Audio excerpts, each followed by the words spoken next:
Oh, hi there, SpeedGaming 2, the Deuce. It is your boy, the Schwantz27. I am joined tonight by Papa Shango. How are we doing, Papa Shango?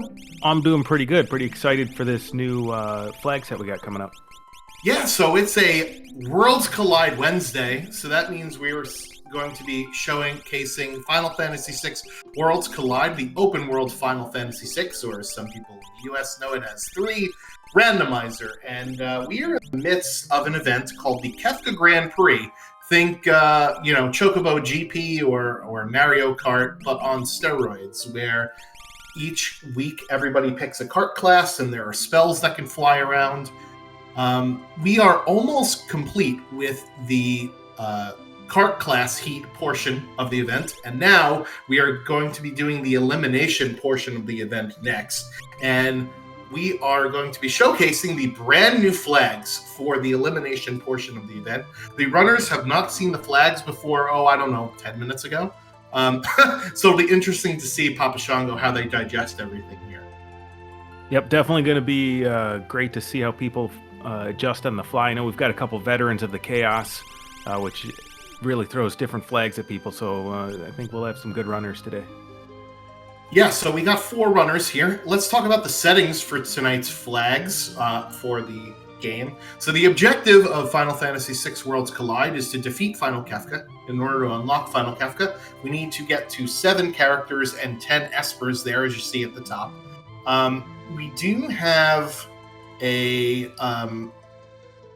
Kefka Tower skip, I believe. I don't see it here in the objectives. Maybe it's the 4th one down. Where we need to defeat 14 bosses and do the Narsh battle check, aka Kefka at Narsh. So we are definitely going to be seeing our runners trudge up to the top of the Narsh battle in order to fight Kefka there, or, will be a boss that's different from Kefka. That's part of the randomizer. We shuffle all the bosses around. In this seed, though, we will not be shuffling these Kefka Tower statues out of Kefka's Tower. They'll be shuffled amongst themselves, but Goddess, Doom, and Poltergeist will be at the statue spots, just maybe not their vanilla spots. A couple of other interesting things here. We are going to start with 2 characters, one of which is going to be Shock Leo, who is actually Sabin. So this will give us access to Sabin's checks, and we'll talk about character gating and all that fun stuff as we get into the seed. Another thing we start off with is auto-condemned. So there's a counter over your head, and once it hits 0, you will die. And in this flag set, we have the permadeath attribute set on. So what does that mean? That means that you can only be revived by the Phoenix Downs that you start the game with, and we start with 6 of them. There are no Phoenix Downs in shops. There are no Phoenix Downs in chests. There's no Life or Life 2 spell. The Phoenix Esper Summon will give you Life 3 instead of Rebirth. And you cannot be revived from sleeping at inns, in sleeping bags or tents or buckets, or even going to the Coliseum. So it'll be really interesting here, Papa Shango, to see how our runners play with that mechanic. Yeah, it's definitely going to put pressure on guys to finish things quickly, so it's definitely see how that goes. So some more little intricate options for you. You've seen Fallen 1 will happen 5 different times, or up to 5 different times throughout the course of this seed, based on how many checks our runners have completed. So it'll happen between 3 and 5 checks, 7 and 9 checks, 11 and 13 checks, 15 and 17 checks, 19 and 21 checks. So I think they're just at random, and basically what happens there is your team will be nerfed down to 1 HP after a check has been completed. So make sure you heal up before you go to your next fight. I'm going to say it again for those in the back. Make sure you heal up before you go to your next fight there. Shops are shuffled plus 25% random, and instead of the 1/2 sellback, it's a 1/8 sellback, and our GP multiplier has been reduced from 5 to 3. So money is going to be a little bit hard to come by here. And chests have been bumped up a little bit, shuffle plus 25% random. And the last interesting thing is that we can sequence break. Y NPC is set to Vanish X Zone, which is the same thing as Y NPC set to remove. However, there's basically a little animation that happens. It basically is the spell cast of Vanish and then the spell cast of Doom to get rid of the NPC that's in front of you. This will allow you to sequence break because all of the locked doors in Final Fantasy VI are actually NPCs in disguise. So lots of different options here to kind of wrap your brain around. But we do know that we start with Sabin. So Papa Shango, what checks do we have access to with a Sabin start here? Sabin's a pretty good character. He has a lot of checks. We've got a free check in the Collapsing House, although it does have some monster in the boxes you can check. The standard opening is going to be going to the Imperial camp where you get some fixed encounters before you can peek and see what the sprite is, if you're going to get a character or an Esper item reward. We have Baron's Falls, which is a nice quick boss fight. We got Mount Colts, which is a little bit of a walk, but also a boss fight. And then we've got the Phantom Train, which you can peek and is a little bit longer of a check, but it's a spooky train. It's always nice to go see what's going on there. Yeah, so with Final Fantasy VI Worlds Collide, tons of different stuff is randomized. The items in shops, the items in chests. The bosses that you fight are shuffled amongst themselves, so we're not going to see any repeats here. The dragons are shuffled amongst themselves. The spells that you learn on Espers, the rates of your spells that you learn, the bonuses on Espers, and where characters and Espers are at these things we call checks. They're basically the world events of Final Fantasy VI Worlds Collide. And one of the interesting properties about this randomizer that I really like is that the areas of the world that you can go to is based on what characters you have access to. So we do know we're going to get Sabin right away. We don't know what our other character is, and there it is. It's Setzer. So Nani Gray and Jex Farrakh are off and running. Our other runners will hit the start button in just a second. I did not see what Setzer's command is. I believe he had capture. Okay. So commands are also shuffled. We do know we get Shock Leo. That is Sabin right off the start. So Papa Shango with Setzer, where can we go in the world? We've got a free check over at the Coalition Cafe Inn. Then we can search the skies, which can't be a character. Then we can go over to Daryl's Tomb, which can be anything. So, yeah, we definitely see some guys going straight over to Knuckly Kong here, checking out, getting a Phantom Esper straight away from the free check. All right, so that'll be one for Knuckly Kong. We do need to get to 7 and 10. Those are those gold numbers on the bottom. And we get a Thunder Shield out of the Clock of Narsh. Very, very nice. So how does, the characters in Magicite that you pick up, how does that affect how we are going to be fighting our enemies? So, because I know some randomizers, enemies are based on location scaling, but that's not how we do it in Worlds Collide. No, we scale the enemies based off how many characters, Espers, and dragons you have defeated. So picking up an Esper will increase the scaling of all your enemies. Yeah, so we don't want to do too much right away because, like Papa Shango mentioned, our enemies are going to get more and more difficult here. So in this particular set of options, we do have an ability to go grab Espers and characters at places that are not battles, which is what we call free progression. And we will be able to peek certain checks. They'll have an outline of a character or an NPC determining what our particular reward will be here. And Leo is the only sprite swap that we have in this flag set. And remember, Leo is Sabin, or Sabin is masquerading as Leo here with his shock commands that we had in the vanilla game. Yeah, I'm looking forward to seeing Leo hopefully get some revenge on Kefka here and get his revenge. Yeah, so the first 5 or 10 minutes or so of a Worlds Collide seed is going to be some looting and shopping.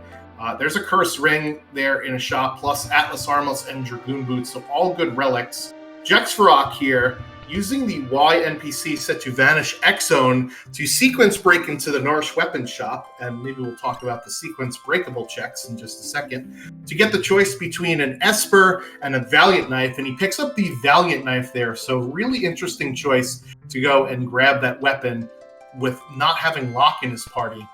Curse Shield at 7 battles, which is the minimum in this flag set as well. Yeah, that's a difficult choice there to get the Esper. You got a Valiant Knife. You're not sure if anyone can use it. If someone can use that Valiant Knife, though, it's going to be a great pickup to get going.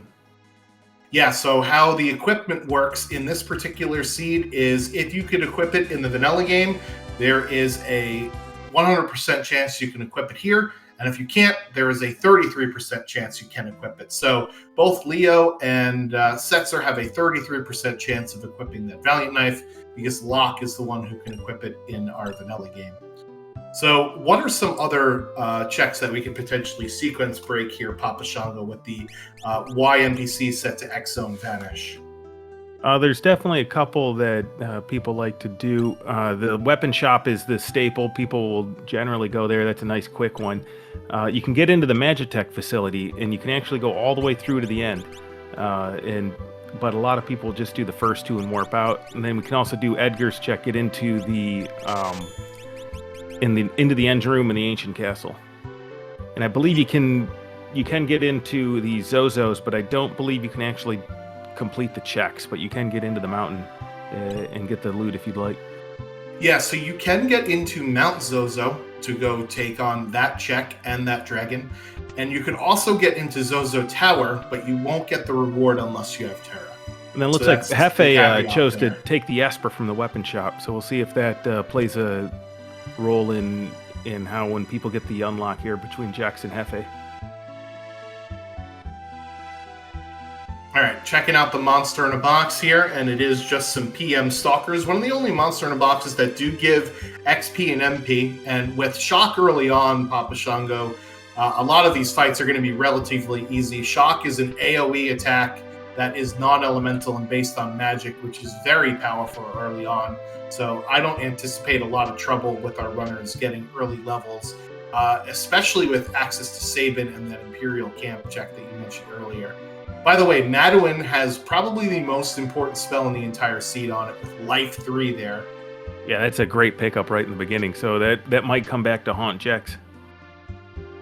As we mentioned, permadeath is on in this flag set. We started with 6 Phoenix Downs, and we are not going to get any more of them. So Life 3 is extremely important because that will re-raise our characters if they die. And it's also great because that could be our calmness protection for later on against Final Kefka. Phantom having Ice 2 and Cure 2, so that's a decent Esper. As well as, calmness protection at home, I guess. Yeah, it gets the job done, and getting those tier 2 spells is nice in the beginning, although we do have Shock, so not quite as necessary. Schwantz, with the Shock in the shops being tough to find some items, would you go to the Coliseum early to try and see if you can pull something out of there? I don't know if the Coliseum AI can choose Shock or not. There are certain commands that the Coliseum AI won't actually choose. Like, for instance, it'll never choose Throw. So I'm not quite sure if we have a build for the Coliseum yet. But if I do my initial looting and I don't find anything, that is certainly not a bad idea, because as we're seeing from Knuckly Kong, he is selling some usually big ticket items, but they are only selling for 1/8 of the amount that they usually will. So even though shops are going to be selling some decent stuff, money is going to be very hard to come by in this seed. Yeah, because the scaling on the GP rewards is also low, so it's going to be tough to come by to buy stuff. I'd be a little stingy on my consumables. All right, so Zen Thief there, 28,000. It is not an Esper, so I doubt we'll see anybody purchase it.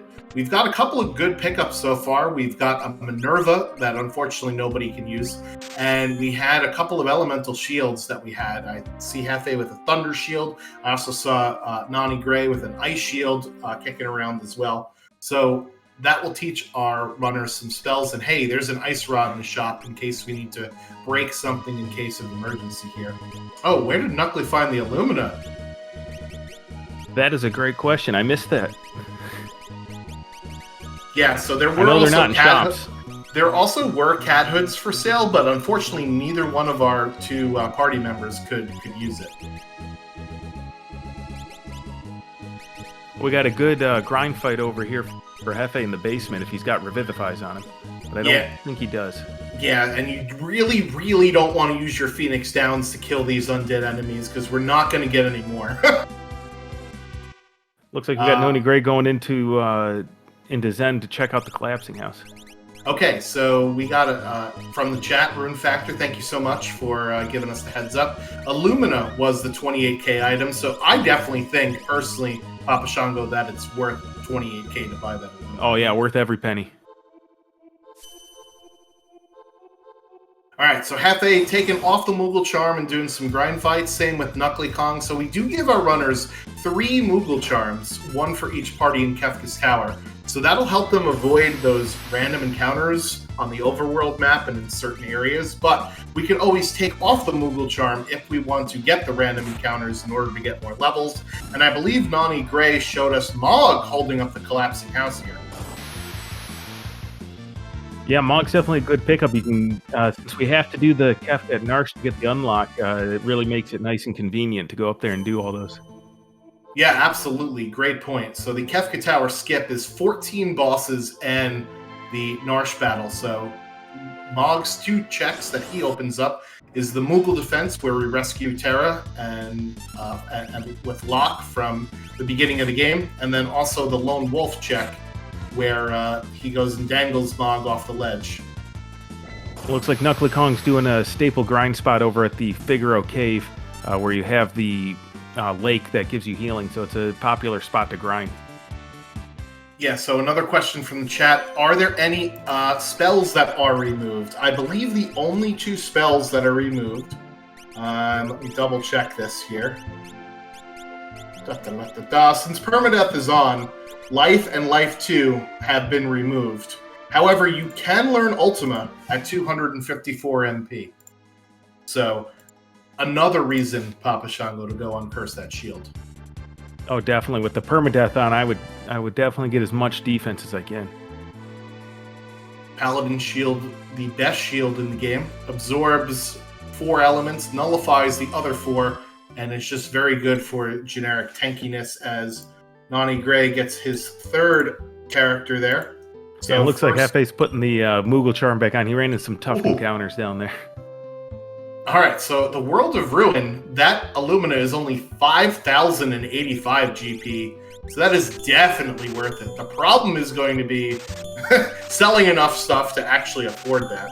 Yeah, if I were Noni Gray, I think I'd get rid of that gem box. Even still, it's only going to be like a couple $1,000 to sell that gem box. Normally, it's like a $30,000 sell at half price, but with 1/8 price, let's see if I can do math here.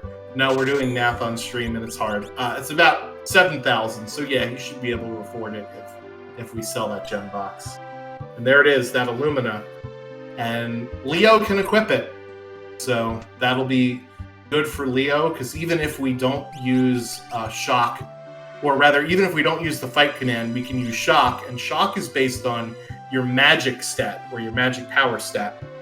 So the Illumina gives +7 magic power right off the gate. Looks like Setzer can also use that Illumina, so really good pickup there from our runners here. Oh yeah, for sure, and it's the best shield in the game too. It gives very good defense. So if you got an Illumina and a Paladin shield on a guy, Leo might be able to solo the seed. He'll definitely get his Kefka revenge there. All right, so Hefe taking off the Moogle Charm and walking back and forth in a different environment. So this will give him different grind fights. So we've randomized the random encounters that you get in the overworld here. So if you go to a different section of the map, you'll get different encounters.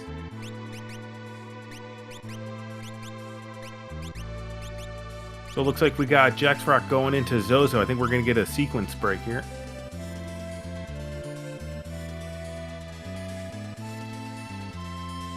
One of those checks earlier we talked about, this door at the top is actually an NPC, so he can Y remove and vanish it.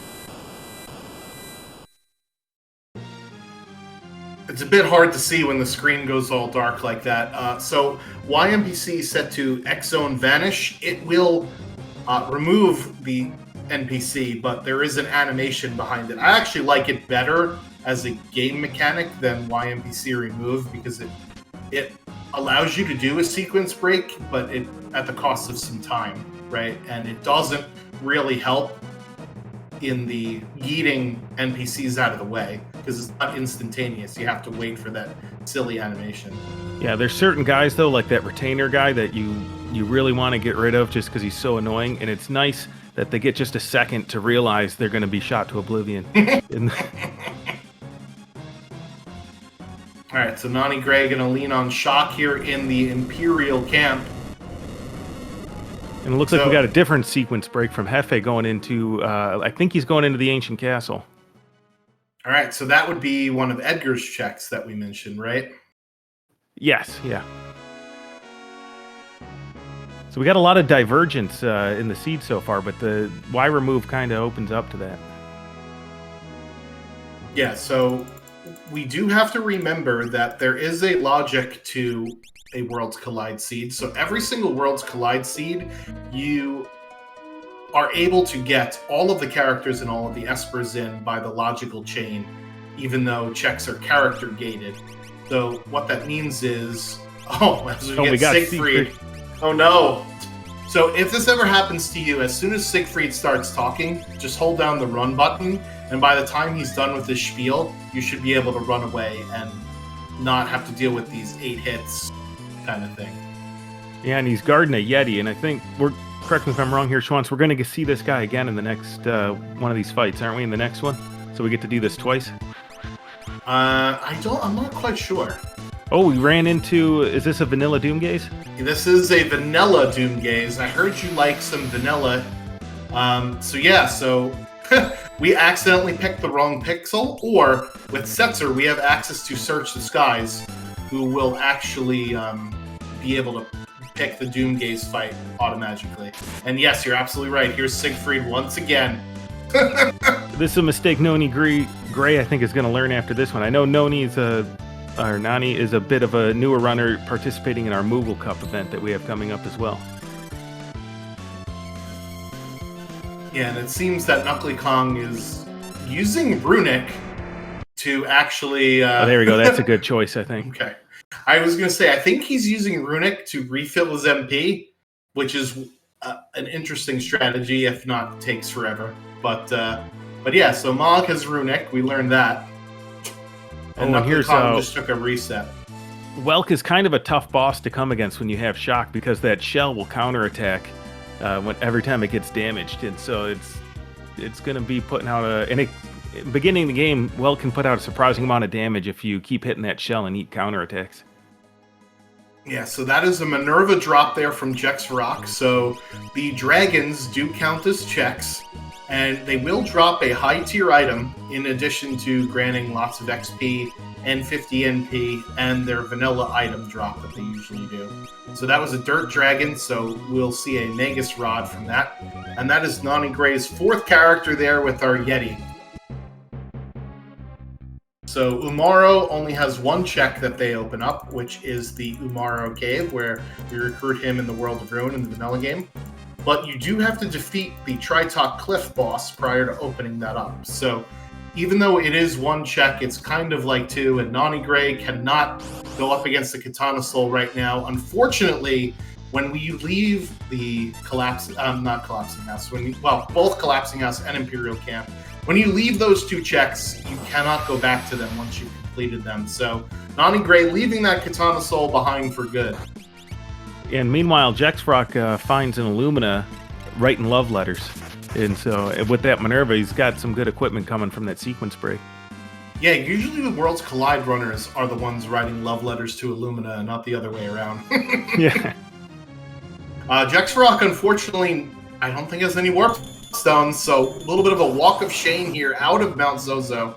Hefe, meanwhile, I believe he picked up an Esper down in the basement there of the Figaro engine room. And Knuckly Kong is showing the strategy that I was talking about. Start running away immediately. And Setzer got there. Wasn't able to run away fast enough, and there it is. Yeah, and I expect Knuckly Kong to keep the Yeti here, I think, the whole time. Right, Knuckly Kong is a known Yeti lover for anyone that's not a part of the community. All right, so Nani Gray getting their first Esper.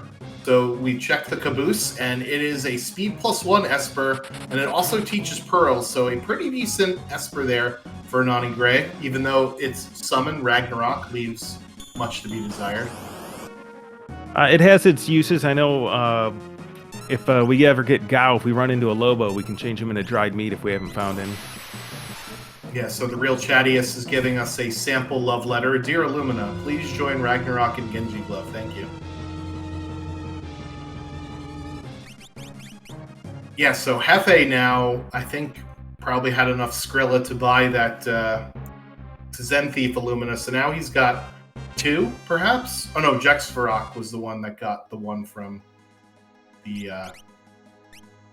Yeah, and I think that could be a good advantage for him for the rest of the seed, because I'm not sure if everyone else is going to go up there. So, interesting thing about Hefe, I believe he left the Ancient Castle, so you can continue down into the Ancient Castle, or you could leave. So the Ancient Castle is available to him, and you can get the reward, but it is a lot of walking to get down there, and it's only a dragon fight. There is no boss down there. And remember, Papa Shango, 14 bosses plus Kefka at Narsh gets us our skip here. It does. It's a lot of bosses. Would you prioritize checks with bosses? Absolutely. We did start with only 2 characters, so we're going to have to do more checks to get to 7 of them. And 14 bosses is a little high, but remember, we could do some shenanigans like head into Kefka's Tower, defeat the Inferno spot, defeat the Atma spot, and then head back into Kefka's Tower at the skip. We got the Magimaster at home at the end of the waterfall here. Yeah, so Kefka Tower skip, for those that don't know, is instead of doing the Kefka Tower final dungeon the normal way, where you start at the entrance, you instead start at the switches right before the 3 statues of the Warring Triad. So it allows you to skip over a good portion of the final dungeon, including 1 boss fight there. So it's pretty advantageous to do if you can get it done. Yeah, it definitely saves a lot of time. Nani Gray here on the Phantom Train knows that the boss is always a back attack, so good heads-up play from him here to re-row his party before he goes and fights the boss. He knows that Yeti has to be in the front row, and everybody else can be in the back row. So then he'll have the hardest part of the game afterwards, remembering to put the party back in the right position. Yep. Alright, so Hefe did pick up their Mog here from the Collapsing House. And hey, it's Ultros 3, I think. It's either 3 or 2. You know, I always get those confused. I know 4 and I know 1, but yeah, I'm with you. It's one of those 2. Because 2, you could usually tell if it's a pincer attack, but with the Phantom Train, you always get this back attack sort of thing. So it's a bit harder to tell. Alright, so that is Knuckly Kong getting Ifrit and also getting Fallen 1. So you just saw that his entire party is now 1 HP. Gonna make sure to use a sleeping bag on that before fighting the next fight, and he's now good to go. When they got an H, you know what, Schwantz, I didn't notice earlier. Can anyone equip that Valiant Knife? It didn't look like it. Did Knuckly Kong got that? I think, or did he choose the Esper? I think Jexfarok was the only one that chose the Valiant Knife. And he only has Setzer and Leo, aka Sabin, right now. So. Ooh, and Hefe's going to attempt his Doom Gaze here. This is a real dangerous fight with the permadeath on, with the level 5 Doom and the Dooms he can toss out. And he also does some high-level spells like we're seeing here. Oh, Mog goes down. Yeah. So, in a permadeath seed, if one of your characters dies, you have 2 options, which is, burn one of your Phoenix Downs, or you could reset. Knuckly Kong had not visited the weapon shop yet, but he did just take the Esper. Alright, so that's Esper number 3 for him, and he's going to go follow the Yeti stuff, so he'll be back in a little bit from the top of Narsh. So as far as strategy goes in a permadeath seed, really you have 2 schools of thought here. If you lose a character, you could reset right away, or you could use your Phoenix Downs pretty liberally until you get to like 2 or 1 of them, and then you have to stop and do resets every time, because you don't want to be in the final Kefka fight without a Phoenix Down for somebody that's crucial for your party. Yeah, that's for sure. Although we got lucky here and we've got an Esper with life 3, so once maybe he's a little more prepared, the runners might be able to take on that Doom Gaze and prep some life 3s. Yeah, honestly, I would say Doom Gaze for the very end of the seed when I've got all the stuff that I need and I just need one more Esper. Yeah, absolutely. I would avoid it. I don't think I'd ever go back unless I absolutely had to. Yeah, that check is Esper item only, and we know, right, Papa Shango, where 3 of the toughest bosses in the seeds is going to be in Kefka's Tower. That is arguably like 5th or 6th toughest boss there, besides Magi Master and maybe a couple others that people get annoyed with. So knowing where 4 of the baddest bosses in the seed are is usually pretty good information.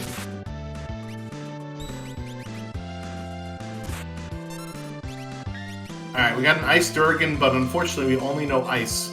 So it looks like it's going to be Illumina and Shock here for Knuckly Kong. Yeah, Illuminas and Shocks can take care of most problems, luckily.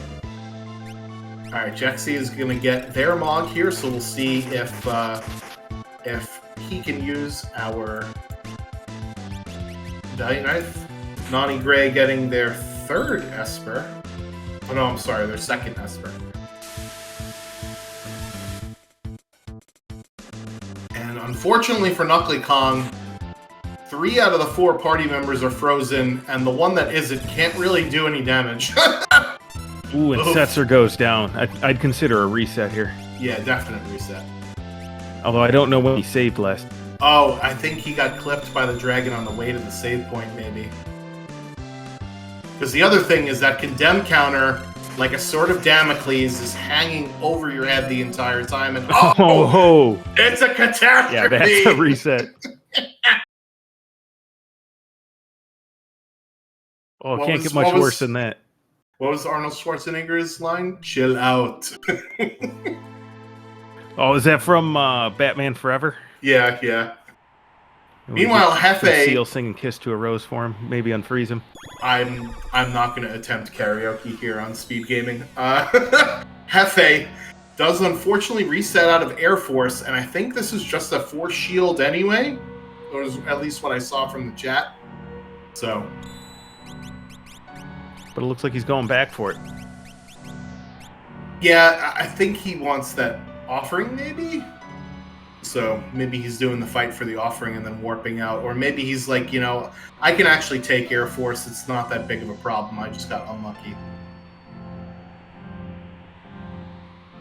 Yeah, Air Force can be a tough boss, but I think we got the offense for it. I'd give it another shot, too. Yeah, he's got very powerful AoE attacks, but we have elemental shields.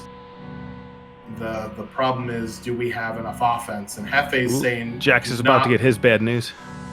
Yeah, the other thing is interesting, right? That we do need 14 bosses, right, for Kefka Tower skip. And the only reason I do Daryl's Tomb, after knowing it was a force shield, is to pad out my boss stats. And maybe to get some more levels.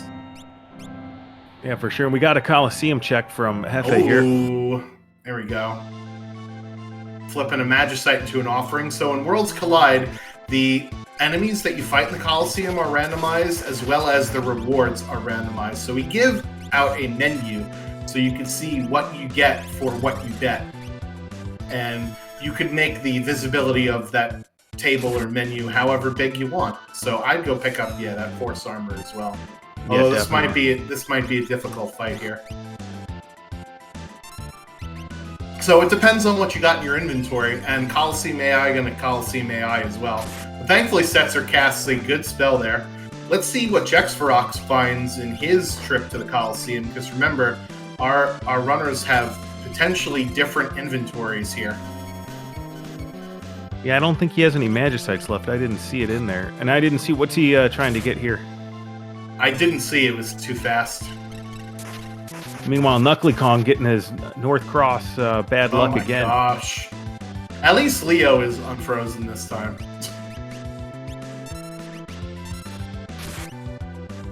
Yeah, so early on in the seed, magic is way more potent than physical damage, because the physical damage formula is based on how many levels you have, and that number gets multiplied by itself.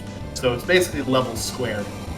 Whereas the magical damage formula will multiply your level times the magic power and has a less divisor on it. So early on in the seed, magic is way more powerful. than physical attacks. So I would probably lean on shock a little bit more here than the Illumina, even though long term you do want to use the Illumina. And we got another fallen one there for Knuckly, so using those sleeping bags there. It looks like at Lone Wolf we got an Atma weapon, or let's see what he chose. I still didn't see what Jex Rock got out of the Coliseum, so we're sort of in the dark there about that. Yeah, I didn't see the reward. He did go and get that Force Armor. It looks like Nona Gray choosing an Esper, but there is an Atma weapon. We can go back into the World of Ruin and go back into the Moogle Mines in the World of Ruin and get that reward. And he hasn't done his Umaro check yet. He might go pick that up. Yeah, so Jexvarok picked up an Imp Halberd. We did loot a Tortoise Shield, so the Tortoise Shield will teach the Imp spell at a 1x rate. And we know at least 2 shops where there are Dragoon boots, so you could make an Imp build out of it. And if he goes up to World of Ruin Narsh after he gets Umaro here at Imperial Camp, then he'll get the Dragon Horns. So that is definitely an endgame build, the Imp Dragoon. It is a bit unorthodox, but you can certainly do it. Oh, you love to see it. It's just a fun build whenever you get a chance. It is one of my favorite things to do. I will go out of my way, as we do see there's the Imp and the Tortoise Shield. The fun thing about the Imp Halberd is that anyone can equip it, right? So normally we're looking for characters like Edgar and Mog who can equip the best lances, or maybe Setzer who can equip the fixed ice with jump, but you can turn anyone into an Imp Jumper. Ooh, and looks like Leo has gone down against Katana Soul for Hefe here. Oh boy. And Mog's not looking too hot either. No. Sir, I don't feel so well. And I think Hefe got an offering out of the Coliseum, so I don't know, this is a decision to see if you need a second one or not. Well, what's more important, a second offering or one of your 6 Phoenix Downs? Yeah, Boo the Runner pointing out in the chat, Katana Soul drops a boatload of money, and in a seed where cash is hard to come by, this might be a play just to get some money. But at this point, with 10 seconds left on the clock and 2 of his party members dead, I think this might be a reset here. Knuckly grabs Palador there from the Tritok spot and will continue on to the Umaro spot. I didn't see what the Umaro reward was when Nani Gray went up in the World of Balance. You can peek what this reward is in the little cave hole, but I completely missed it. Yeah, I don't recall seeing anyone poke out, but yeah, I missed it too. Yeah, so just want to give a shout out real fast to both Double Down, who was here earlier, I don't know if they're still here, and Boo for being the sort of admins, creators of this event. I have been having a ton of fun with it so far. I love these different flag sets because it really affects how you play the game, and you can try some cool different strategies here. What do you think about the event so far, Papa Shango? I think the event is great. Definitely lets people experience more of what Worlds Collide can provide outside of just your standard Ultra League racing sets. It lets you mix things up, and I've definitely been enjoying my time. I'm on the bubble right now, so I'm hoping to be able to play in this round, but after watching these runners, I'm not sure if I really want to make it into the Havoc ring anymore. Well, listen, you can get into the first 16, and then, so how the last 2 weeks in the event works is 16 runners will start, then we cut it down to 8, and then we cut it down to 1. So I'm hoping to make it to the round where we get to 8, but we'll see how it goes, because there are a lot of really great runners in the top 16. As unfortunately, that was just fixed ice from the Narsh battle, but again, we do need that for our Kefka Tower skip condition, so I guess we kind of had to get that check done anyway, regardless of what the reward was going to be. We did, and also, like you mentioned earlier, the fixed ice Dragonhorn Dragoon Boots build is an endgame build. It's not the most reliable, but it can really pump out a lot of damage. Alright, so we have Hefe and Jexvarok going to be getting their Yeti. I think this Guardian is at the Yeti Cave, right? He is, yep. Unfortunately, Mog goes down again, and Knuckly Kong being a little bit defensive here. Usually we don't see a lot of defense in Worlds Collide Seed. It's all about DPS, but Life 3 is a good shout if we've got it. Yeah, because this Guardian he's a beefy boy. He's got a lot of HP, and he can put out some hefty damage. So I don't blame on this. I think it's a good call. Oh, we find Realm down in the Moogle defense. All right, so that's another character there for Nani Gray, and that opens up 2 more checks. It opens up Owzer's Mansion, which is where you recruit Realm in the World of Ruin, and then Esper Mountain, where you recruit Realm in the World of Balance. So what do you think? Would you replace anyone? Would you replace the Yeti with Realm? I mean, I will always replace Yeti unless I weapon build, because Atma weapon builds and Umaro go really well hand in hand. But other than that, I would put Realm into the party just for the sake of being able to control my team. And I don't know what just happened. I think we had a little bit of a hiccup or a glitch, so somebody better scare the SpeedGaming server so that they stop hiccuping. Okay, I think we're good now. I think the audio is fine. Jex Varrock running into his Siegfried fight. Again, if you start running away from Siegfried as soon as she shows up on the screen, you can cut out basically half of this battle in animations. And oh no, another Kefka Tower boss here with Inferno. So we've seen basically the toughest bosses in the game thus far, not named a palette swap that Hefe is fighting. I was gonna say we've got one boss left that won't be named. We don't want to bring him into existence for these runners. But Knuckly Kong, it looks like he's going to be using a 3rd Phoenix down up here. So he's down to half his Phoenix down.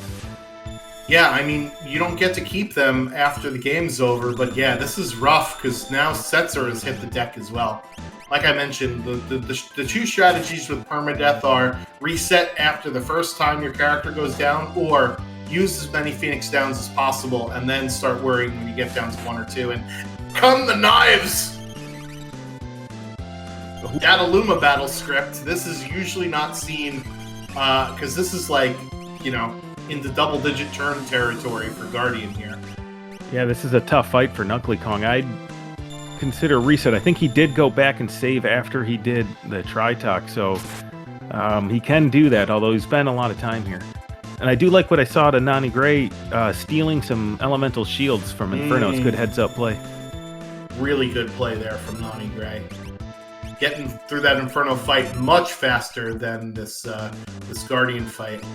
I think part of it is that Knuckly Kong took a little bit too much on the free progression, right? Because he took the Esper from the bottom here, and he took Kolingen in. So, and collapsing house. He's resetting there. Yeah. That's quite. We got a dance realm. So we'll see if she's got any useful dances on her or not. It's kind of late in the game to start dancing, but sometimes you get really good ones, and you can bring them to the end. Woof. That was a quick reset for Hefe there. Found a pincer attack Tyrannosaurus. Oh, he hasn't healed himself up yet, so both him and Jex Varrock reached over one of that Fallen One thresholds. I think there's one at 5 checks, there's one at 7 checks. I think there's also one at 12, so a little bit later on in the seed we'll see that. So Hefe here is attempting to take this fight, and if he gets out of it alive, it will heal his party. Yeah, and this is a great encounter, too. It's going to give a lot of experience to try and get him ahead of the scaling. I think it's a good call. Yeah, scaling in this flag set is characters, Espers, Dragons times 2.5. So higher than what we're normally used to here. And I guess Nani Gray must not have any warp stones. He's walking out, or they're walking out of the walk of shame. I mean, get a couple chests for their efforts here. Yeah, there are 4 or 3 chests back there in the World of Balance anyway. Meanwhile, Jex Varrock, with a good heads-up play, got his Fallen One cast and decided to go to Barren Falls, where you get a story party heal before this boss. So, really good heads-up play from our runners, knowing where the free heals are among the map, or buying tons of sleeping bags in the other case. So yeah, that's the heal for Hefe. And now anytime he goes into that shed, he'll be able to get that free heal. And meanwhile, we got Knuckly Kong going into the Daryl's tomb, which we know, I believe, is just was it a force armor, or was it I think it was a force shield or force armor. Yes, this was a force shield. We got So let's- Hefe sequence breaking into the Magitech facility. We'll see if he goes all the way to the end, or if they just give the first two and warp out. Yeah, so let's give a quick boss count here. Knuckly Kong is on 8. Nani Gray is on 9. Hefe is on 7. And Jex Rock is on a tracker that doesn't track bosses. So hold on 1 second here. 1, it looks like. 1 boss. Oh wow, he's really pushed the non-boss checks. Yeah, so Colin Jinin, Collapsing House, Imperial Camp, Mount Zozo. Those are all... those all don't have bosses on them. And Knuckly Kong choosing to reset out of the Daryl's tomb. Yeah, smart play. Yeah, I don't blame him on that. I mean, here's the problem, though, right? Is we got to get to 14 bosses for Skip, and we've basically gone all the way through that check already, right? So why not just do it, because it's there? But I understand going, well, this is not progression. I'm going to reset out of here, because I've struggled against one boss, and I don't want to waste more time. Yeah, I don't blame him on that. On the other hand, he is a little behind scaling, and so knowing it's a dead check and getting some experience from that boss might help him get back on track. Well, the Phantom Train is also a check in which there are some encounters you can do. There is one forced encounter, or you can just walk up to a ghost and fight it as well. So we'll see if he decides to do either one of those things. Unani Gray is our first of our runners here into Realms checks, and they did insert Realm into the party over Umaro. I didn't see what Realm's ability was, though. Realm has Dance. Oh, that's right. Well, we're not quite sure what dance she has, because we didn't see it. No, and we haven't really found any nice high tier... Oh, we're checking the dances. Rage is pretty good. Yeah, Rage is an AoE attack that's non-elemental, so that's always a good one to see. Jex Rock clearing out his second dragon for that dragon horn. And remember, he's the one that's got that Imp Halberd and Tortoise Shield build, so he's going to be really happy to see that dragon horn. All that preparation paying off. It's going to be fun to watch. And Hefe, let's see what he gets for sequence break. Oh, he gets Golem. That's a great one. There we go. Golem is an important piece of our final Kefka fight. The goal is to, of course, beat Kefka, and Tier 3 of Kefka has a move called Calmness, and Golem is one of the best ways to defend against it. And Calmness is an instant death ability, so it's really important, especially in a permadeath seed, a way to counter that.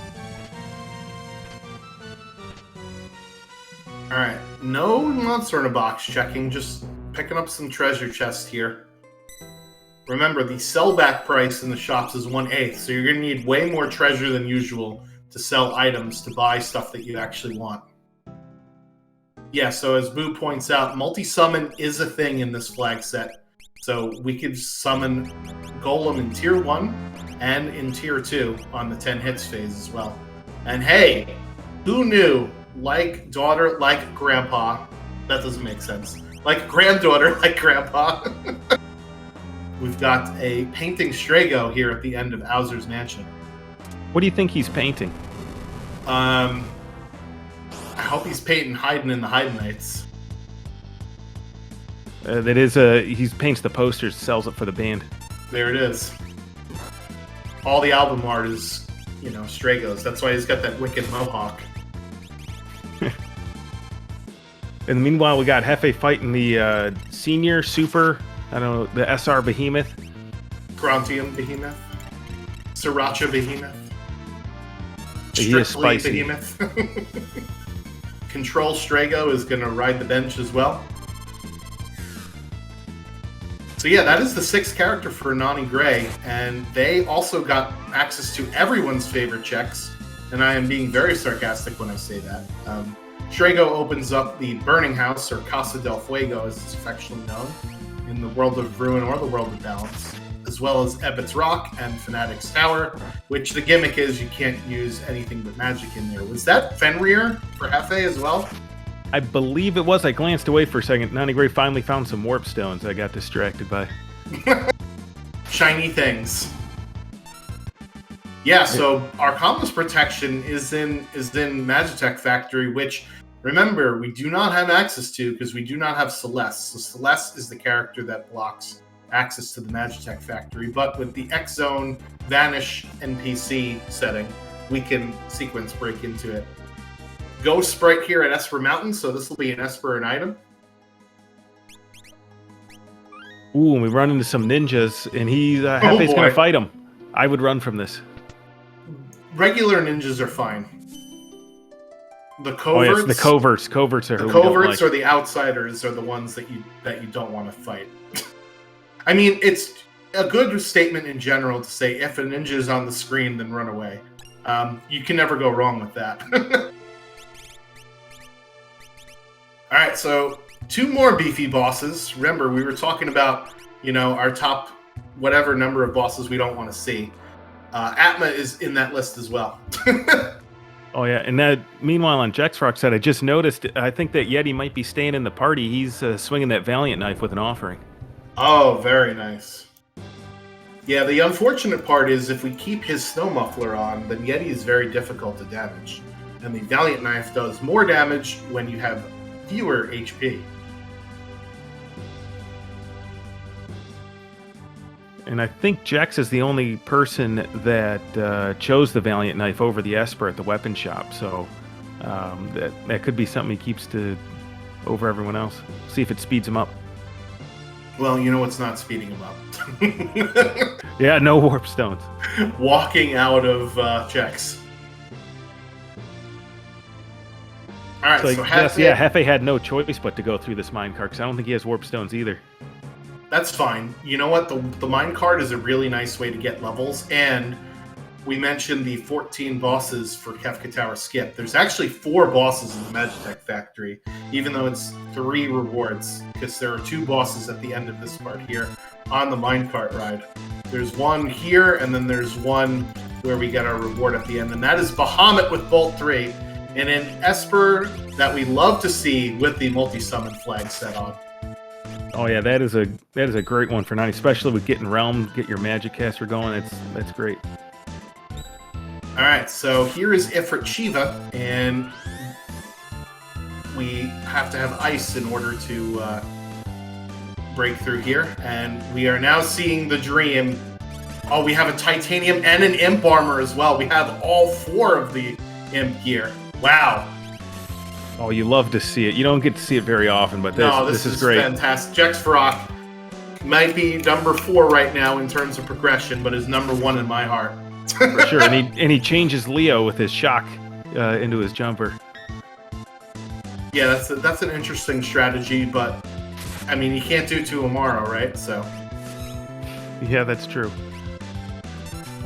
Yeah, so in terms of Imp Dragoon, you actually don't need all 4 pieces of gear. You need the spear, which is the weapon, and then you need 1 of the pieces of armor, because all of them will teach the Imp spell, and all of them give good enough defense when you're an Imp, even if you mix it with other non-Imp stuff. So contrary to popular belief, you don't need all of them. And unfortunately, Knuckly Kong is having a rough go here. Knuckly Kong having another bad day. Oh, hello. We got Edgar at the end of the Magitech Factory. Yeah, that's a great pickup. He is out of logic, though. So his checks are not guaranteed to have characters after them, but it's still a great pickup. Level 4 Flare. Did Knuckly Kong pass his math test for the time being, but oh no. Whew. Well, Mog's already been dealt a hit, so we're down to Umaro doing his thing. Yeah, this is a reset here. Umaro's not going to kill this boss in 10 seconds.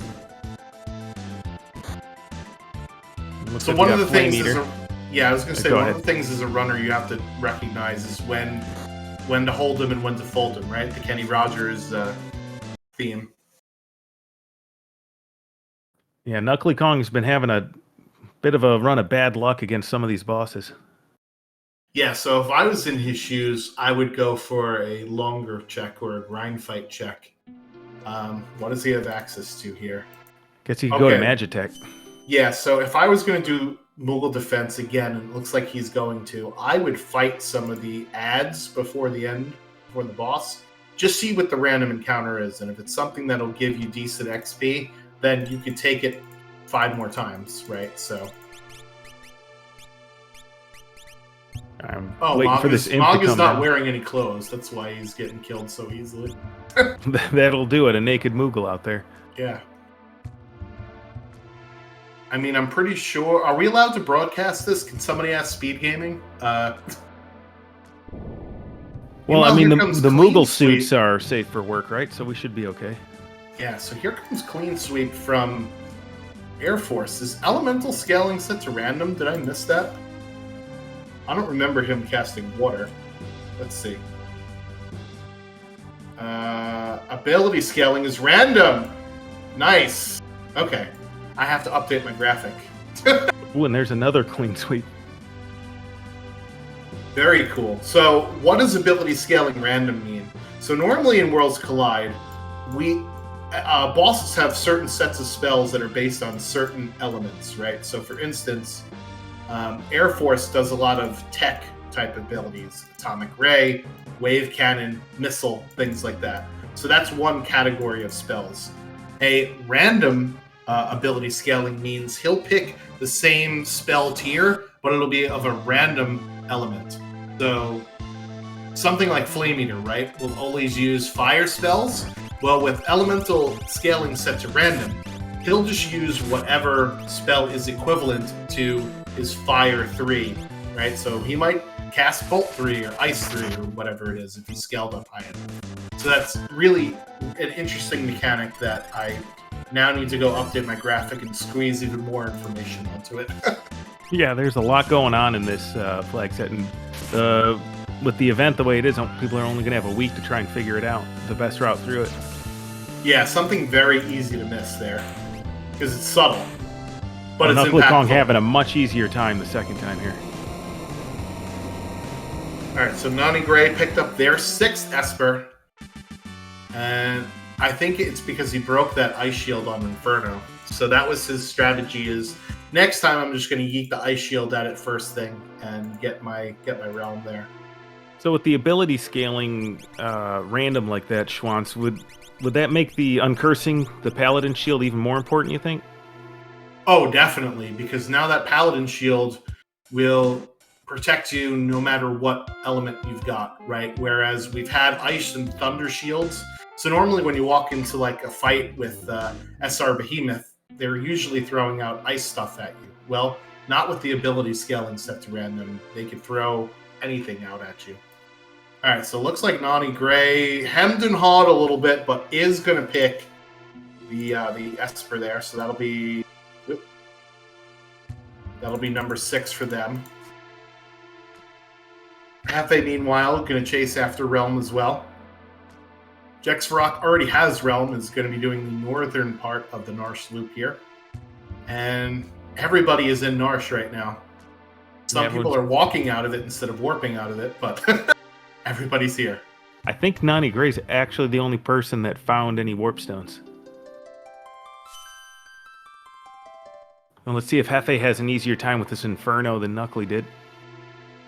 Ooh, Shrapnel. Tough one. Oh, didn't do that much damage. Yeah, so Hefe probably has way higher levels than Knuckly Kong does, because remember, he went through the Magitech factory, which is a longer check, but it has a lot more fights, which is important for level scaling. Yeah, for sure. I've been finding throughout this event with the 2.5 scaling that I don't mind doing the grind checks and the long checks, because the scaling can really get out of hand pretty quick if you let it get ahead of you. All right, so Hefe did also steal a couple of elemental shields there from Inferno. Nani Gray taking down their first Dragon of the Seed, and will pick up their Dragon Horn, which I don't think will be useful to them unless they picked up those Dragoon Boots, because I noticed Mog has fixed dice. So I'd rather jump with fixed dice than roll my fixed dice. Yeah, for sure. Nani Gray did see the Dragoon Boots, and they hovered over them and thought about it real hard, but I don't believe they ended up buying them. Question from the chat. The steal rate is higher, not always. So steal chances are higher than vanilla, but not 100%. So just luck. However, there's more luck than you're used to, if that makes any sense. It made sense in my head anyway. It makes sense to me. Alright, so Hefe out of the Moogle defense now. So they have their 6th character. It looks like Hefe does have warp. Knuckly Kong is picking up the Nesper there. And they will get their trash. What was it? Oh, it was a fixed ice here at Kefka at Narsh. Same thing with Jex for Rock.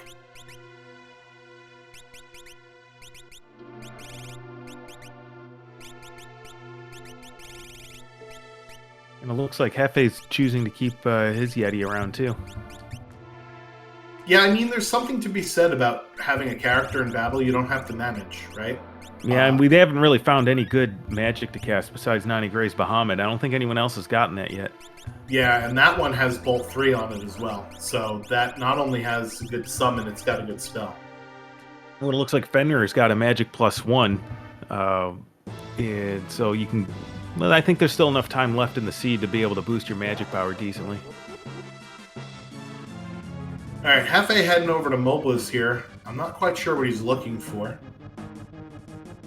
Hefe walked around and did a lot of shopping in the beginning, so you think he... I mean, you're right. He still doesn't really... Other than the Illumina that we got from the Coliseum, he doesn't really have too many other effective builds here as of now.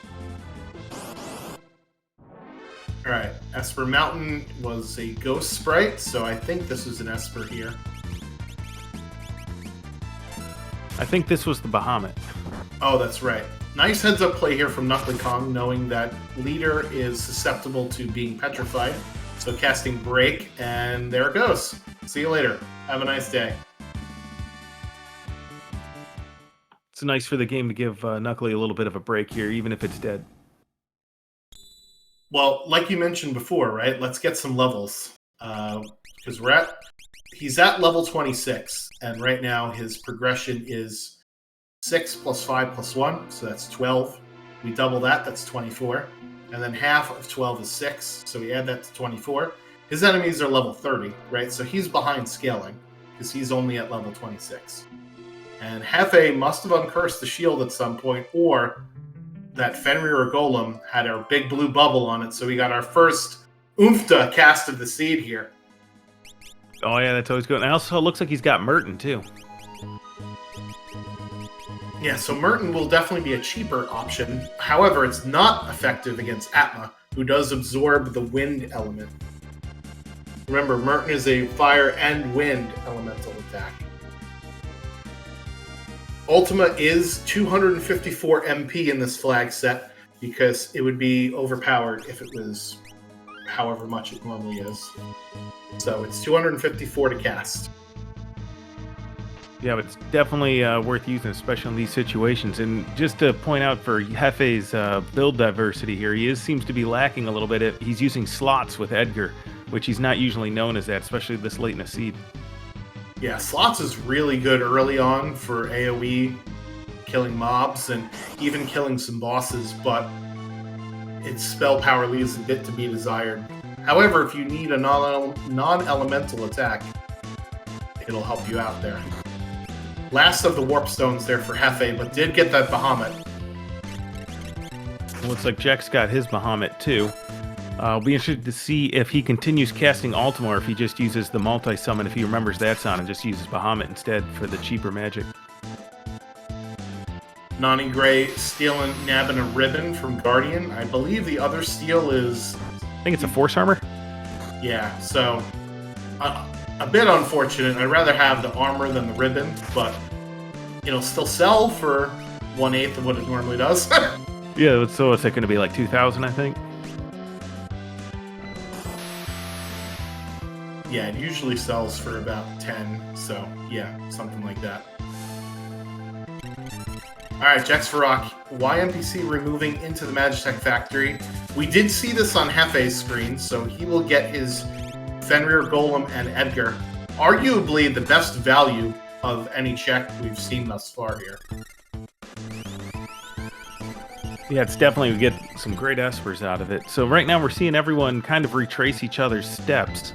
I'm trying to think on where our next new piece is going. I can't quite think. I don't know, where do you think our next new spot will be? Oh, Strago's checks, of course.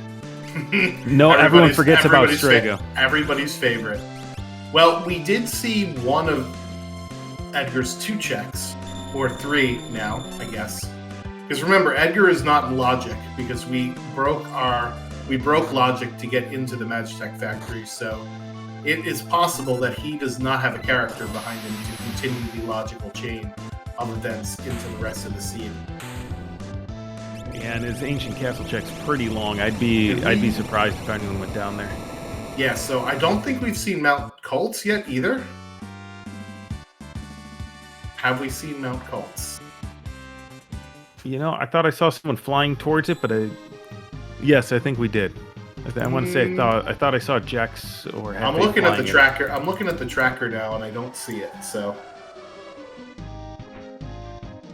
no Mount Colts yet, and no Strago checks.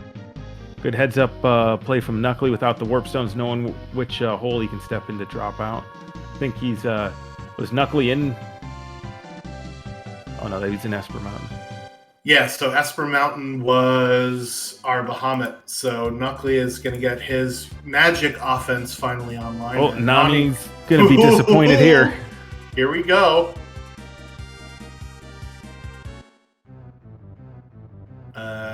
Mount Colts? Yeah, so Mount Colts is not in Logic.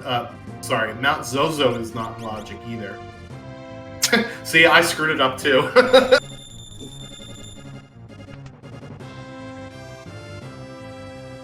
So, Nani Gray's going to give it a shot here. Yeah, why not? I think Nani Gray's in a good position to get through this one. Pretty high level, nice offense. They've got Pearl if they would like to use it, but really just Shock and Illuminas with hopefully a proc and some dice. I think they'll get through this. Yeah, just hopefully they don't need an unfortunate doom.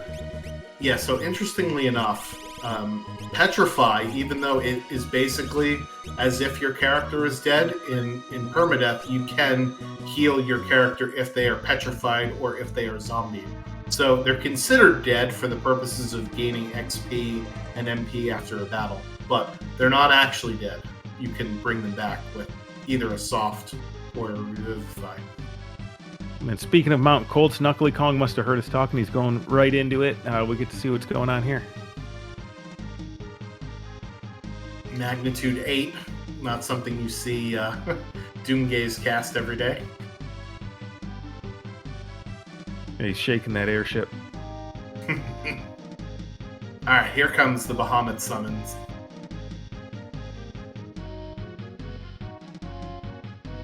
Yeah, that's doing some solid damage there. Did a lot better than that Bolt 3. Bolt 3 I think was only doing like 1300 from that realm. Yeah, so Doomgaze is very high magical defense, so Bolt 3 obviously has to go through the magic defense, and it's not one of Doomgaze's 2 weaknesses, whereas Bahamut ignores magic defense as a summon. So that's why it did way more damage. Oh, and here's this Ultros 2, I think it was, with the pincer attack, so now we know what that other one was. Yep, so here is our Uncle Ulti. And this is huge. Even though Knuckly Kong has been struggling all seed, if he finds the path through here, then he's going to be in pretty decent shape. And there it is. And it's Gao. Ooh, wow. Everyone's favorite wild child. My favorite character in the randomizer. Let's see what 2 goodies the seed has blessed him with this time. Tools, lore, natural magic. Yeah, put him in over Yeti. No, Knuckly Kong would never take him out. No, I know. But we do not know what's on that lore list yet. Oh, we're going to find out what's on the throne. This is a new check.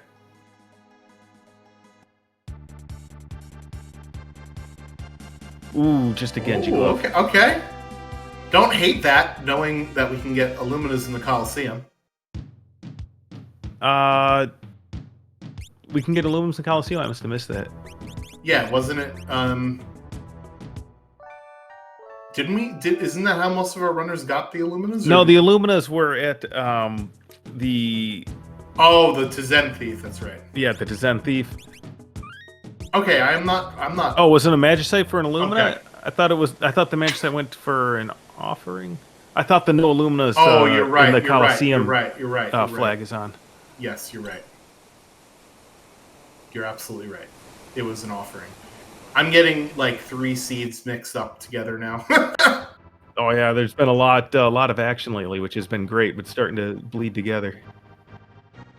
Speaking of bleeding, if you'd like to join us, our Discord, the link is in the chat there. Or if you go to ff6worldscollide.com/Discord, it'll be a link to join our community where you can learn how to play the randomizer and have some fun conversations about this game that we all cherish and love. Oh yeah, definitely. It's a great welcoming community for any new people.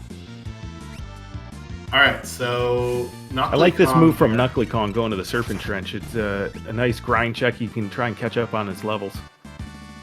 Yeah, he needs some more levels here, and usually with enemies, it's pretty good. All right, we're going to get some 4-1-1 here from Nani Gray. Not a character at Fanatic's Tower, so thankfully we don't have to do that. That still leaves Burning House and Ebbett's Rock, but right now we've got Gao as our way forward through the seed here. And it looks like Nani Gray is going to get his go mode. Oh no, I'm sorry. We still need not one quite, more but Esper. there's a lot of Espers out there.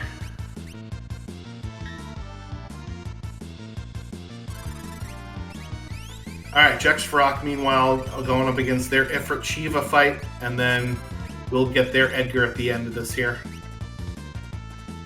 Hefe going to get his character requirements at Owser's Mansion with Strago.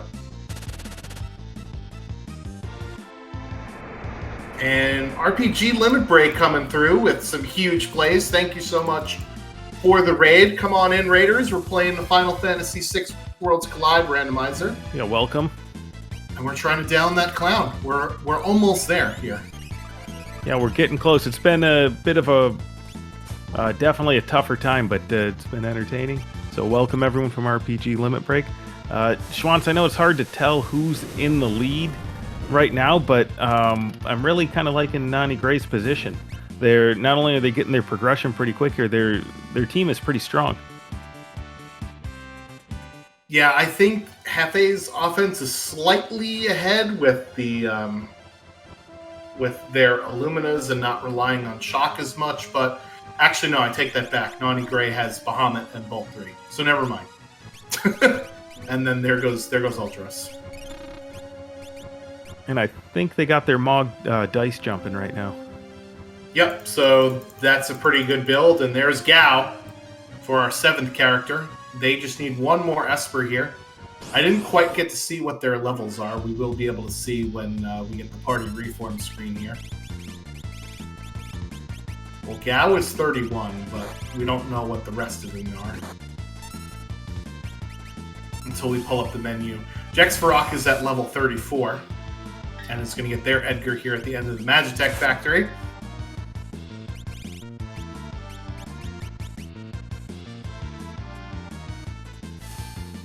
And then meanwhile, Knuckly Kong over here in a bit of a fight with these Zombones.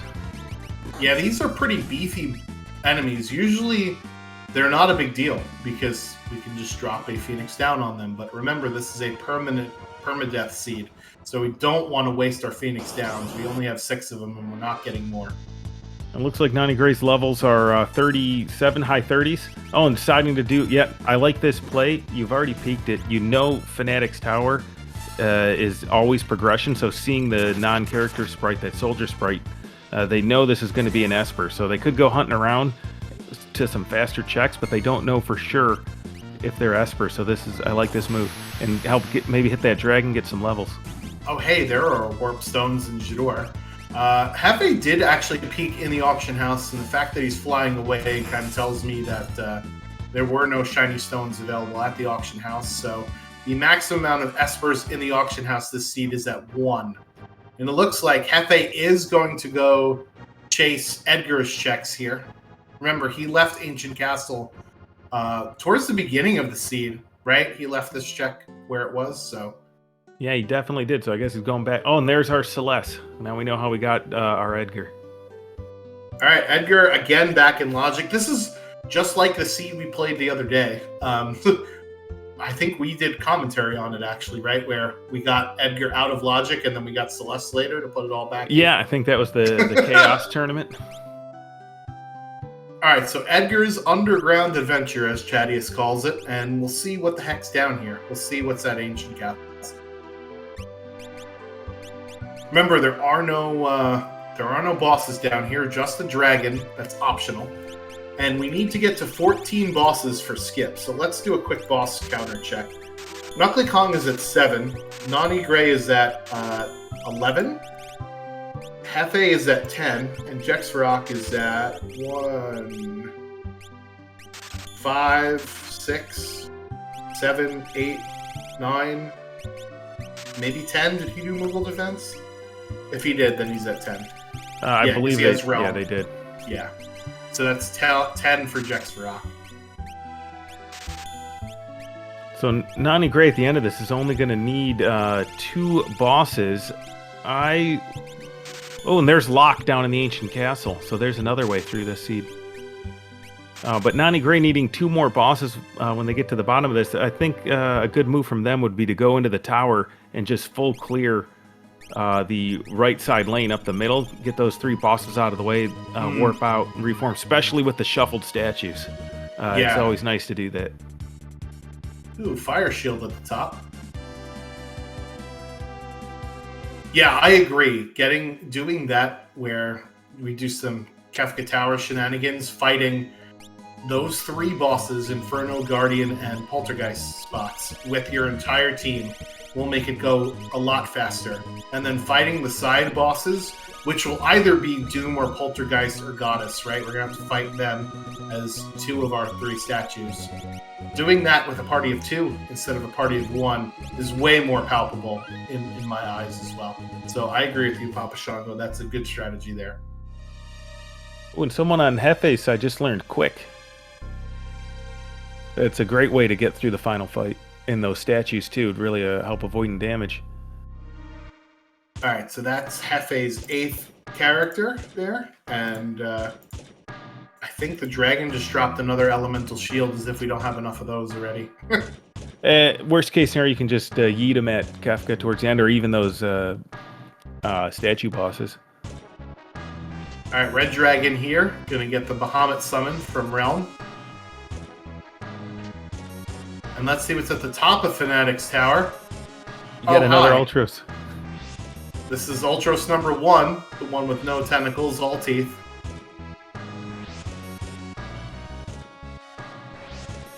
Yeah, and there you see the gimmick inside of Fanatic's Tower.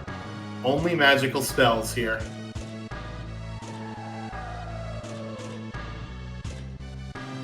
And let's see what our red dragon is going to reward us with.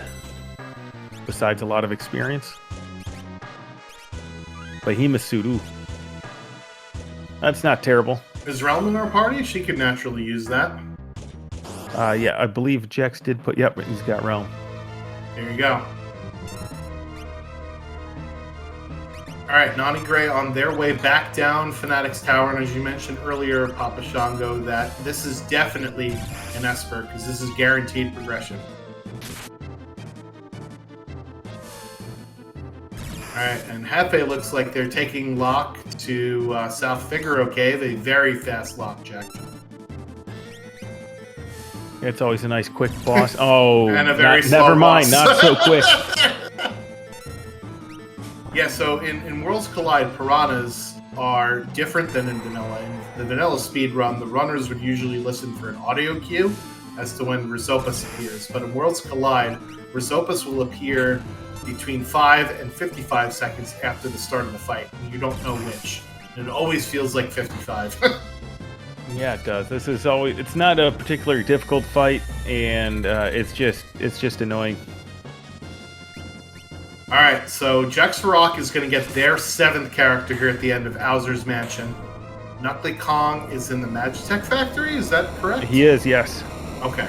So he's going to get a couple of espers. Meanwhile, that is Nani Gray's Kefka unlock complete, so they will probably be our first runner in the tower here.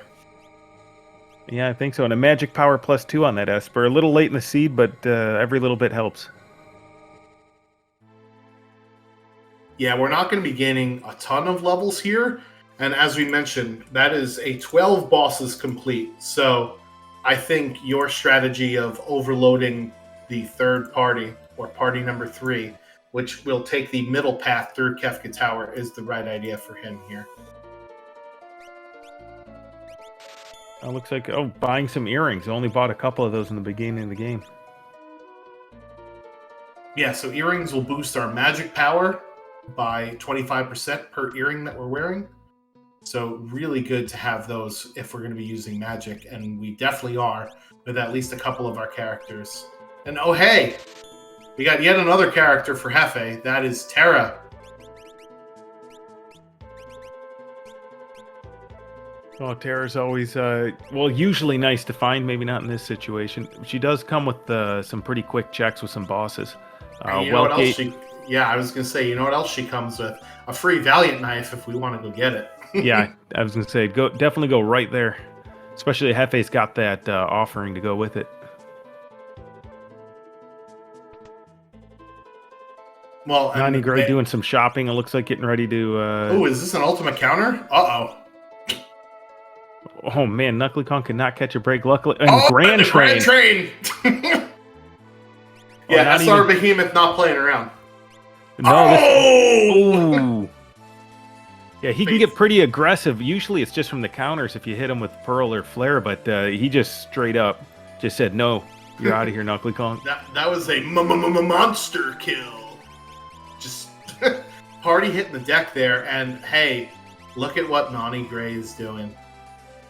You know, for someone who is in the Moogle Cup, he's sure playing like a veteran here on stream tonight. Yeah, Nani Gray is definitely showing some experience here. They've definitely been in the I want to say they've been in the blackjack class through this event, and doing all right. Yeah, these flags are, generally speaking, more difficult than the standard racing flags. So if you're doing all right with these flags, then you should be doing halfway decently with an Ultros League or standard racing set of flags. Oh yeah, for sure. Definitely feels a lot safer when you go back to the other ones from these.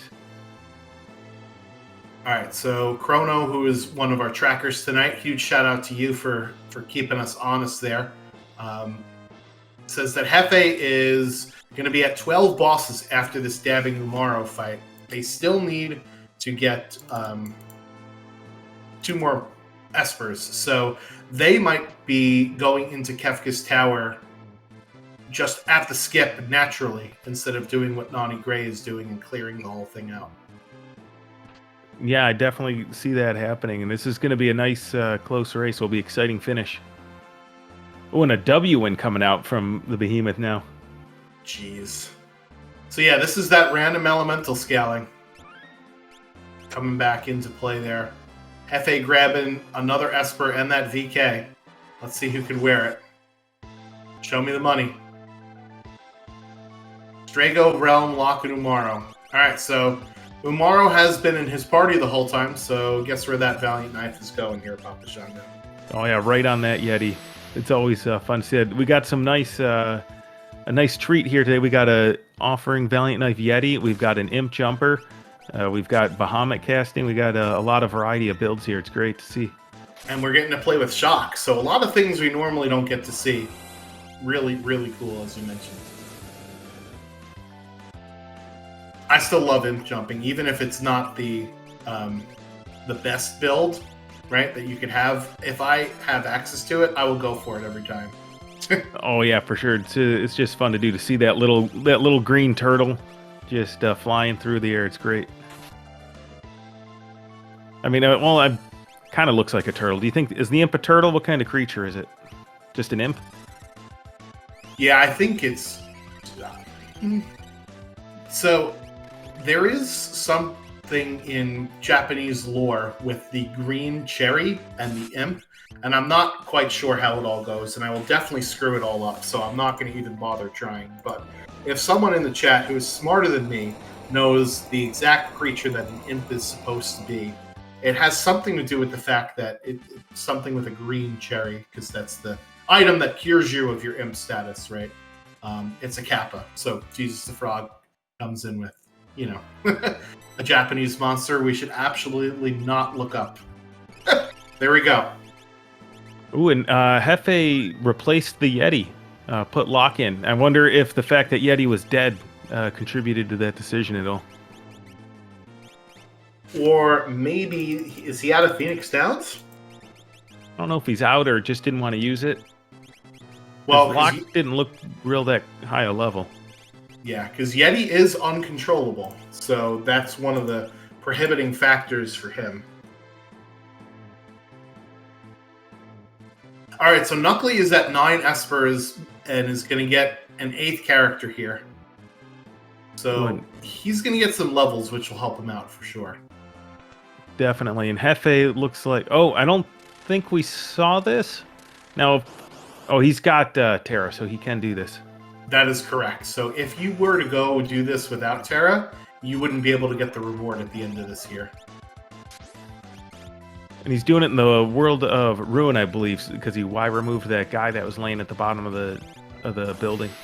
Yeah, so with Y NPC set to either remove or X-Zone Vanish, as it is in this seed, you could do either the Zozo Tower or Mount Zozo check in either the World of Balance or World of Ruin. It doesn't matter.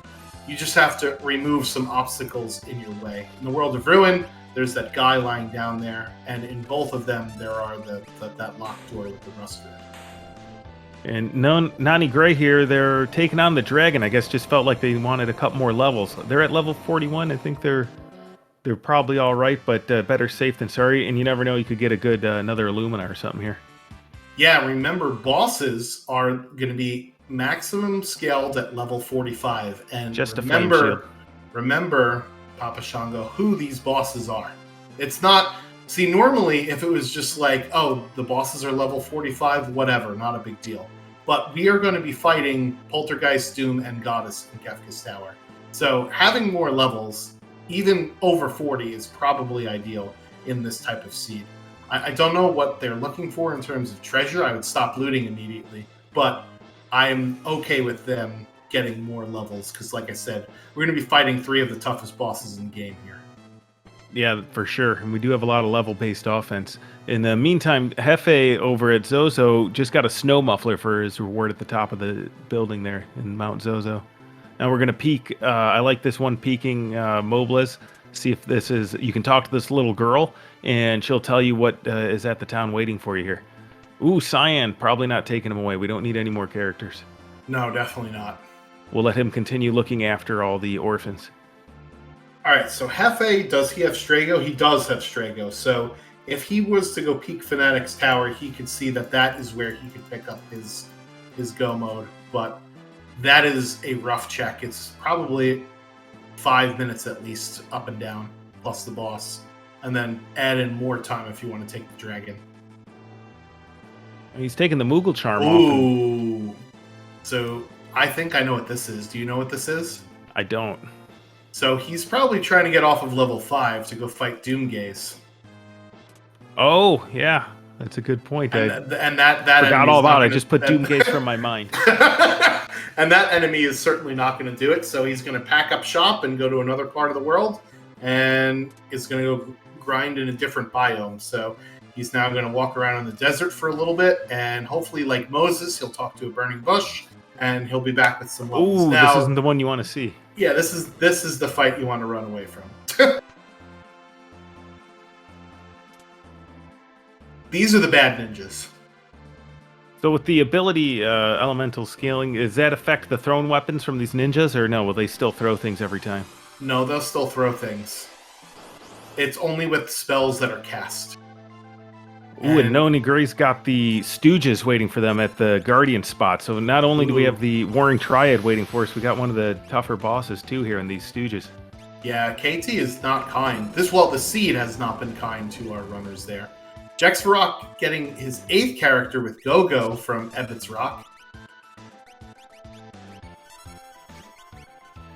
Oh, and the Stooge is sending out a quake there, and they're all floating. So that's a mean move from them. Good strategy though.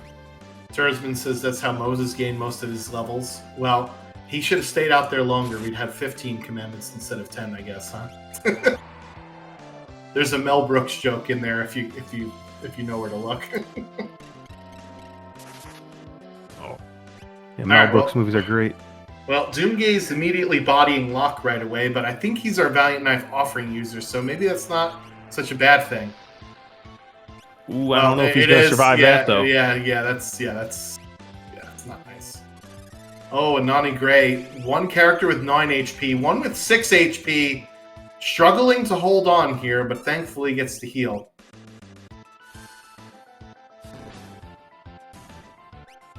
Alright, so we got 2 of the 3 Stooges down here, and that should be the last one. I think that should take care of it. Okay. Oh, Jexrock went into his fight with one of his characters at level 5 Doom range. Mo's been hitting the gym, apparently. I think that was 3 Phoenix Downs on Jexrock's screen, so now he's at 2. I saw it very quickly. Yeah, I think I saw that too. And here comes another Doom clutch block from Setzer there. Nani Gray getting past their first statue boss, and now we get to see Doom Goddess Poltergeist, the Warring Triad, who is in which spot? I'm gonna think he's gonna run into Goddess here. Oh boy! Here comes an Ultima. Is that Ultima from? Ooh. Fantastodon asking in the chat: is this random element for bosses? Yes, the elemental scaling for bosses is on random, as exhibited by that Ultima from from Doomgaze there, and this El Nino from Doom.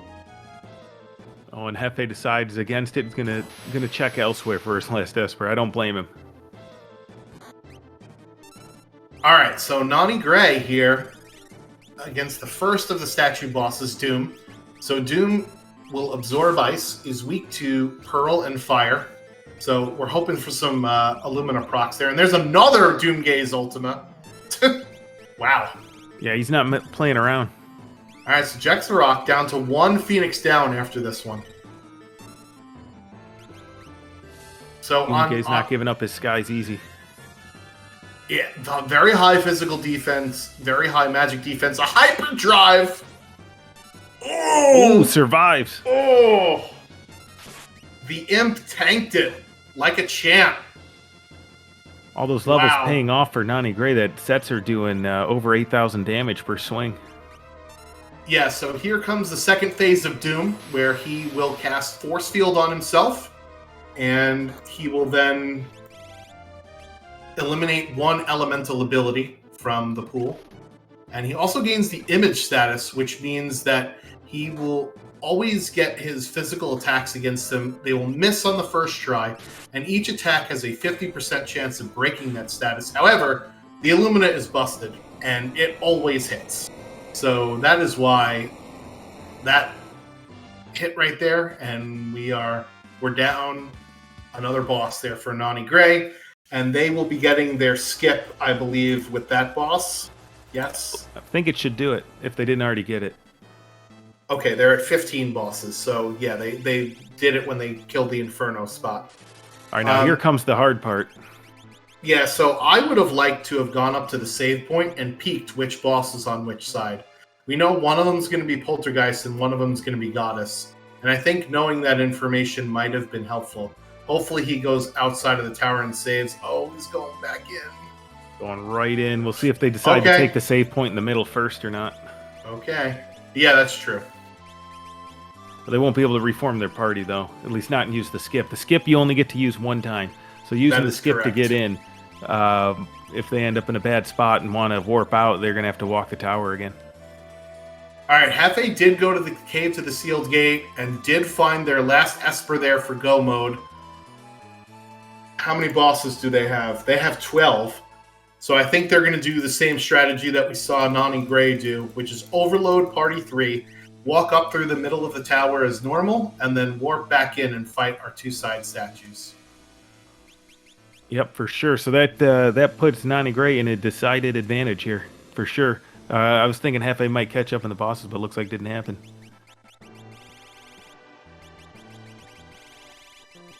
But there's a lot of there's a lot of tough spots left. We got to break up into these statue bosses, 2 versus 1, and then still have to go through the climb, which is not easy on the final Kefka. All right, Knuckly Kong getting their go mode as well, but they only have 12 bosses, so going to be in a similar boat to Hefe here. So at least for the two of them, they will be neck and neck here. And Jax Rock also in their go mode, just have to get through this boss. Oh, that's right, because they're on the Phantom Train, and this was an Esper. And there it is, unlock Kefka Tower complete. So the question is, how many bosses do they have? And we're going to have to count again. Let's see. 4, 5, 6, 7, 8, 9, 10, 11, 12, 13. So either 12 or 13. Oh, it looks like our first statue for Nani Gray is going to be Poltergeist. Looks like they've got their realm, which is using Bahamut, maybe Bio. There you go. Poltergeist, despite being a giant fiery chicken, is weak to poison and not ice. Okay, I did miscount. Jax Rock is at 14 bosses because he's got the option to go straight to the statues here. So we'll see what he decides. He's still behind Nani Gray because Nani Gray does have the middle lane cleared out already. They only have 2 bosses to kill, whereas Jax Rock has 3. Meanwhile, Hefe and Knuckly Kong have 5 bosses to kill, going in the tower in the entranceway. Yeah, and Jack's gonna have a tough time here. He's gonna have to send one-on-one combat here in a couple of his statue bosses, whereas Nani Gray gets to use 2 characters on both. Yeah, being a little defensive here, casting some magic, and there's that fixed dice dragon horn. One was 6,700 damage, and one was 670 damage. So yeah, that's you live by the dice, you die by the dice, right? But it's a true gambler there, Mog. Well, Realm's magic power is pretty swole, because even though Bio is the weakness of Poltergeist, it's still doing over 5,000 damage. And unfortunately, we're not getting some high dice rolls here for the Mog. And ooh, and a Goner coming out. Oh boy. So normally I'd say, oh, this is elemental ability scaling, but it's not for it's not for Poltergeist. That's just regular ability scaling. And remember, we do have auto-condemned on, so there is that timer hanging over our head, like the Sword of Damocles, just waiting to go off. And the other side, we know it because we're omnipotent in the booth, but it is Goddess, and we've got an Illumina Bahamut user for Jax Rock, and there we go. Jump. That's what we're talking about. Quad 9s, folks.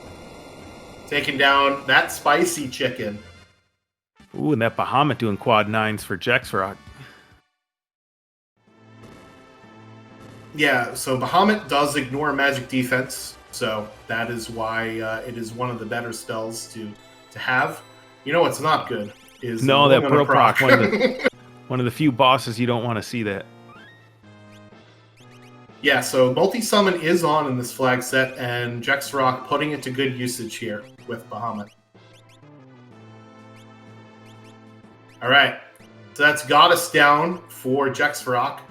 We just got one more boss for Nani Gray, and we have 3 more bosses for Jexy, with Hefe and Knuckly Kong having, I think Hefe already defeated the Inferno spot, so he's at 4 bosses left. And Knuckly Kong has all 5 here, still to go. Yeah, I like seeing Knuckly Kong. It just goes to show you how many different paths through a Worlds Collide Sea there are. And then despite even having some setbacks from Knuckly Kong, he's right there in it. He got his levels back up, and he's right here at the end with everyone else. All right, so Nani Gray switching over to the Aura Lance on Mog that we just picked up from the Spicy Chicken. I really like that play a lot there. Let's get some consistent damage on Mog. Fixed dice might get you those quad 9s, but you also saw it rolling in the 3 digits, whereas that Aura Lance will put out a ton of damage each turn. Not quad 9s damage, but definitely a lot. No, I'm with you on that one. Just get a nice consistent somewhere between like 8 and 12,000. Really goes a long way. All right, so Goddess fight for Nani Gray. Hiding in the Hide Knights here for Knuckly Kong. Is this at the Atmos statue spot? This is at the Inferno spot. Okay. I thought Inferno was... Oh, no, I'm sorry. Guardian was the Stooges. I'm getting my bosses mixed up now. Oh, yeah, there's a lot going on with these 4 screens. Everyone's all over the place. If you're enjoying what you're seeing, ff6worldscollide.com is our website, where you could join our Discord, or you could start playing yourself. Ooh, and a Quake comes out and takes down Leo. I don't think Nani Gray's had a lot of deaths throughout their run, so it should have plenty of Phoenix Downs for this. Ooh, a landslide. Oh boy. This is not good. Oh! Oh, the Life 3! But decides to reset. I don't blame him. Yeah, with Life 3, you only get picked back up for 1/8 of your max HP, and Goddess is going to get another turn, because basically you forfeit your turn when you die. Funny things happen like that. Yeah. Alright, so Hefe here is on the Guardian spot, as well as Jex Varrock at the same time. Remember, Jex has already killed one of the side statues, and used their Kefka Tower skip already. But Hefe here has his full team against these 3 Stooges, and does have to fight that Poltergeist spot at the very end. So this fight may take a shorter amount of time for Hefe, but Hefe still has a longer way to go. And it looks like Knuckly Kong deciding to take the Dragon 2 for some extra levels on his way in. Not a bad idea. This dragon is a pretty easy one to take out.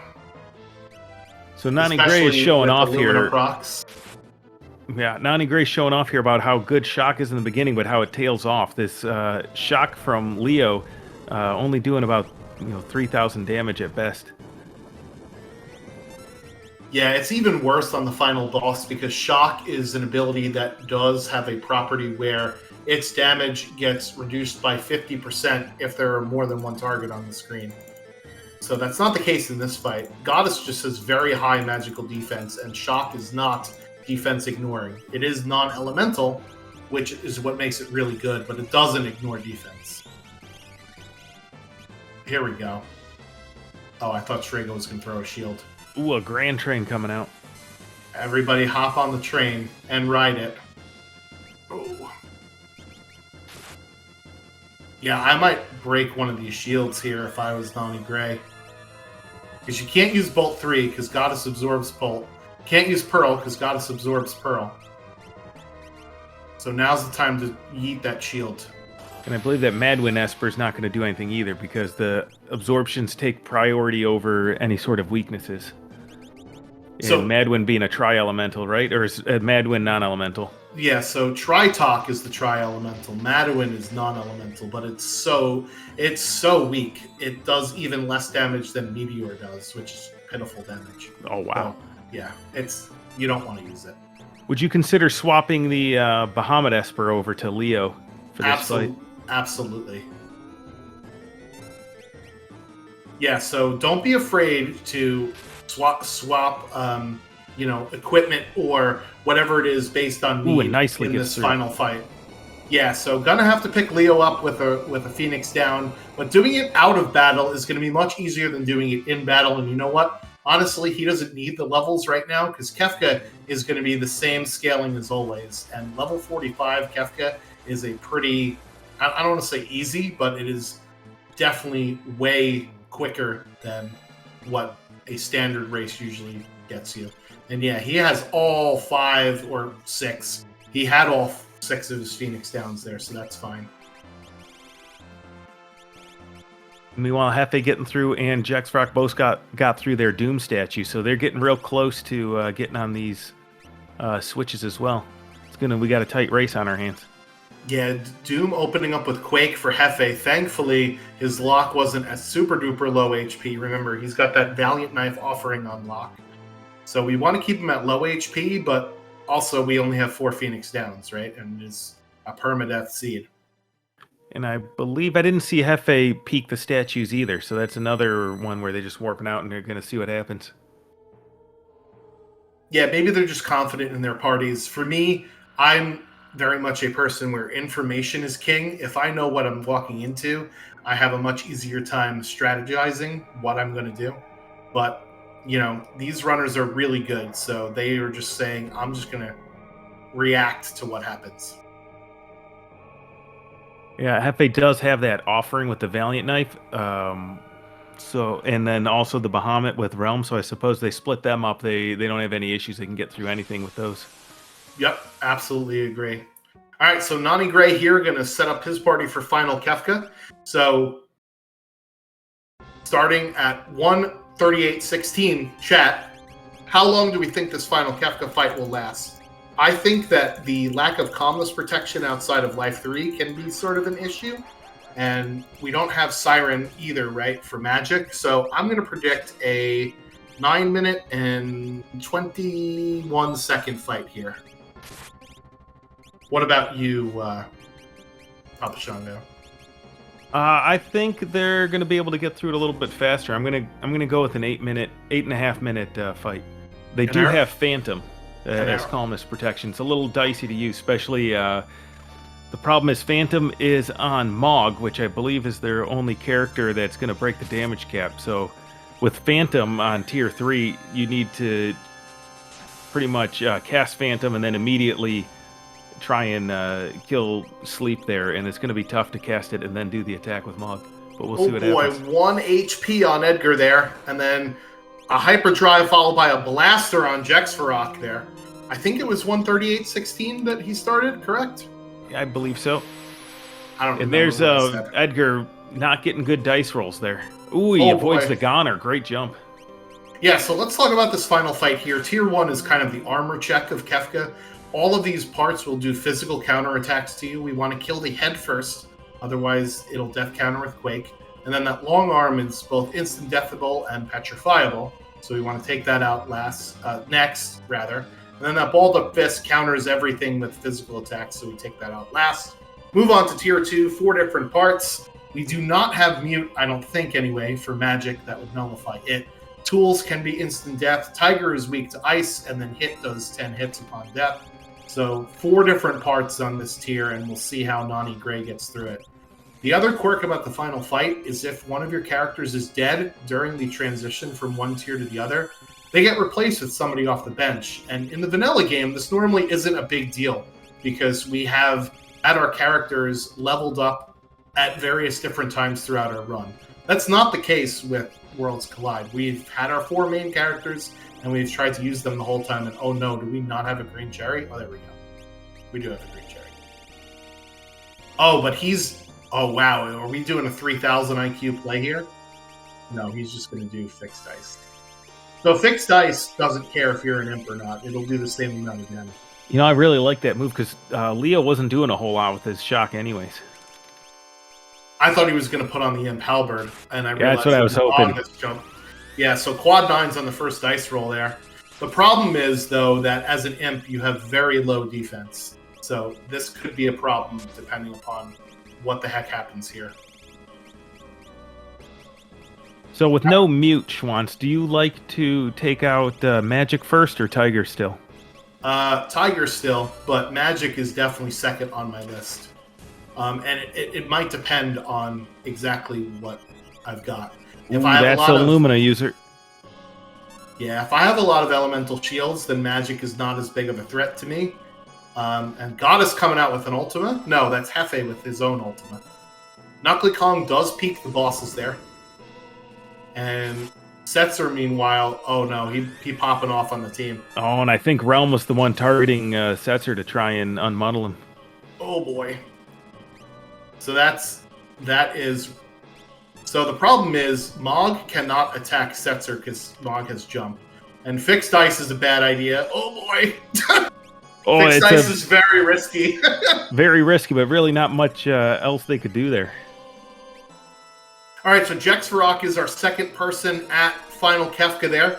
We'll probably start around, give or take, 6 minutes, it looks like.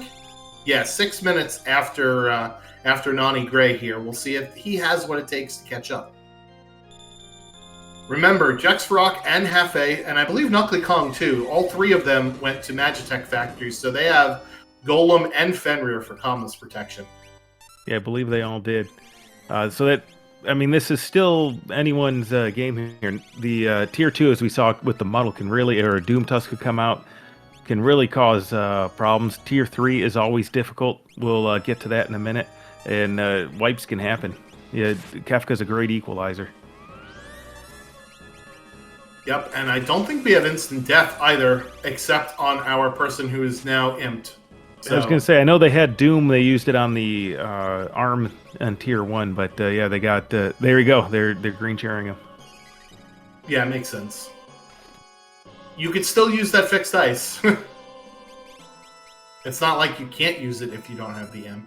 But if you don't have instant death, Tools is weak to lightning, as most mechanical things are. So throwing a couple of bolt 3s on it will take it out. And yeah, not having access to mute just means that there's so many more animations we have to go through here in this tier. Hefe, his round 2 fight against Spicy Chicken, Locke already hitting the deck. Yeah, the chicken not playing around. Now, on Nani's Gray side, Oof. Having Magic not muted, and then having Hit Alive still is kind of going to put them in a tough spot because their defense isn't the greatest. Their condemn counters are counting down. They're going to be hitting some death counters here. It's going to be a little dicey. But they are preemptively casting Life 3 on those party members whose condemned counter is getting a little bit low. So nice heads-up play to attack that problem. Now, having a jumper go up and using Bahamut makes it a little risky. If we get both these down at the same time and they both do their death counters, you can get a full party quarter, which here we go. We're getting 2 of them, and then 10 hits can come out and you can cause some real damage. But it looks like they timed it right. Let's see. Tools has 24,000 HP. Ooh, and Jack's getting on to tier 2, catching up. Alright, so there's Life 3 annoying us. So Life 3 will revive Magic for 1/8 of his total HP, and Magic has 40,000 HP, so now he's got 8k left on him. And that'll do it for Magic. Oh no. And folks, we've got a problem here. And the problem is the lack of HP. Ooh, yeah. That's a tough one, getting the 3-party quarter. Luckily, that preemptive Life through is a good move from Nani Gray. Gets Setzer back up. Meanwhile, Hefe on the switches here. So they'll probably be going up about 4 minutes after Jexvarok, which will be 8 minutes after Nani Gray.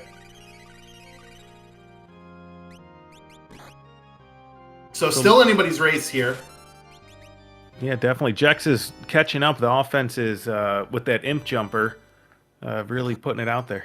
Oh, nice use of weight tricking here, though, by Nani Gray. 2 seconds left on the clock for Leo. Here's going to be the 10 hits, so he's out of Tier 2 right here.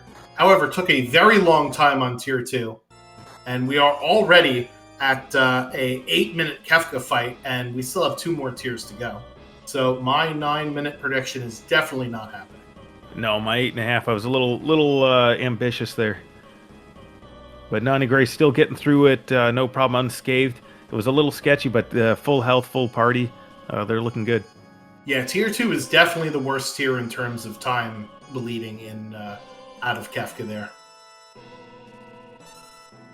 Odin Summon coming out from Hefe for their instant death, and it hits. Nice. Having multi-summon with an instant death Esper is usually really good. So Nani Gray going to have to heal his party back up again here, but will be set on to take on Girl, which is the one in the back there. Absorbs all elements, so we're going to have to hit her with some non-elemental things like those that jump with the Aura Lance, the fixed dice, the Illumina perhaps, and then save Realm for the damage phase with that other part. but I believe we've got life 3 all around, so we are already prepared, I believe, for calmness here. I think so. I'm not sure. Did they get it back on Setzer after the condemned timer? Yeah, I don't remember.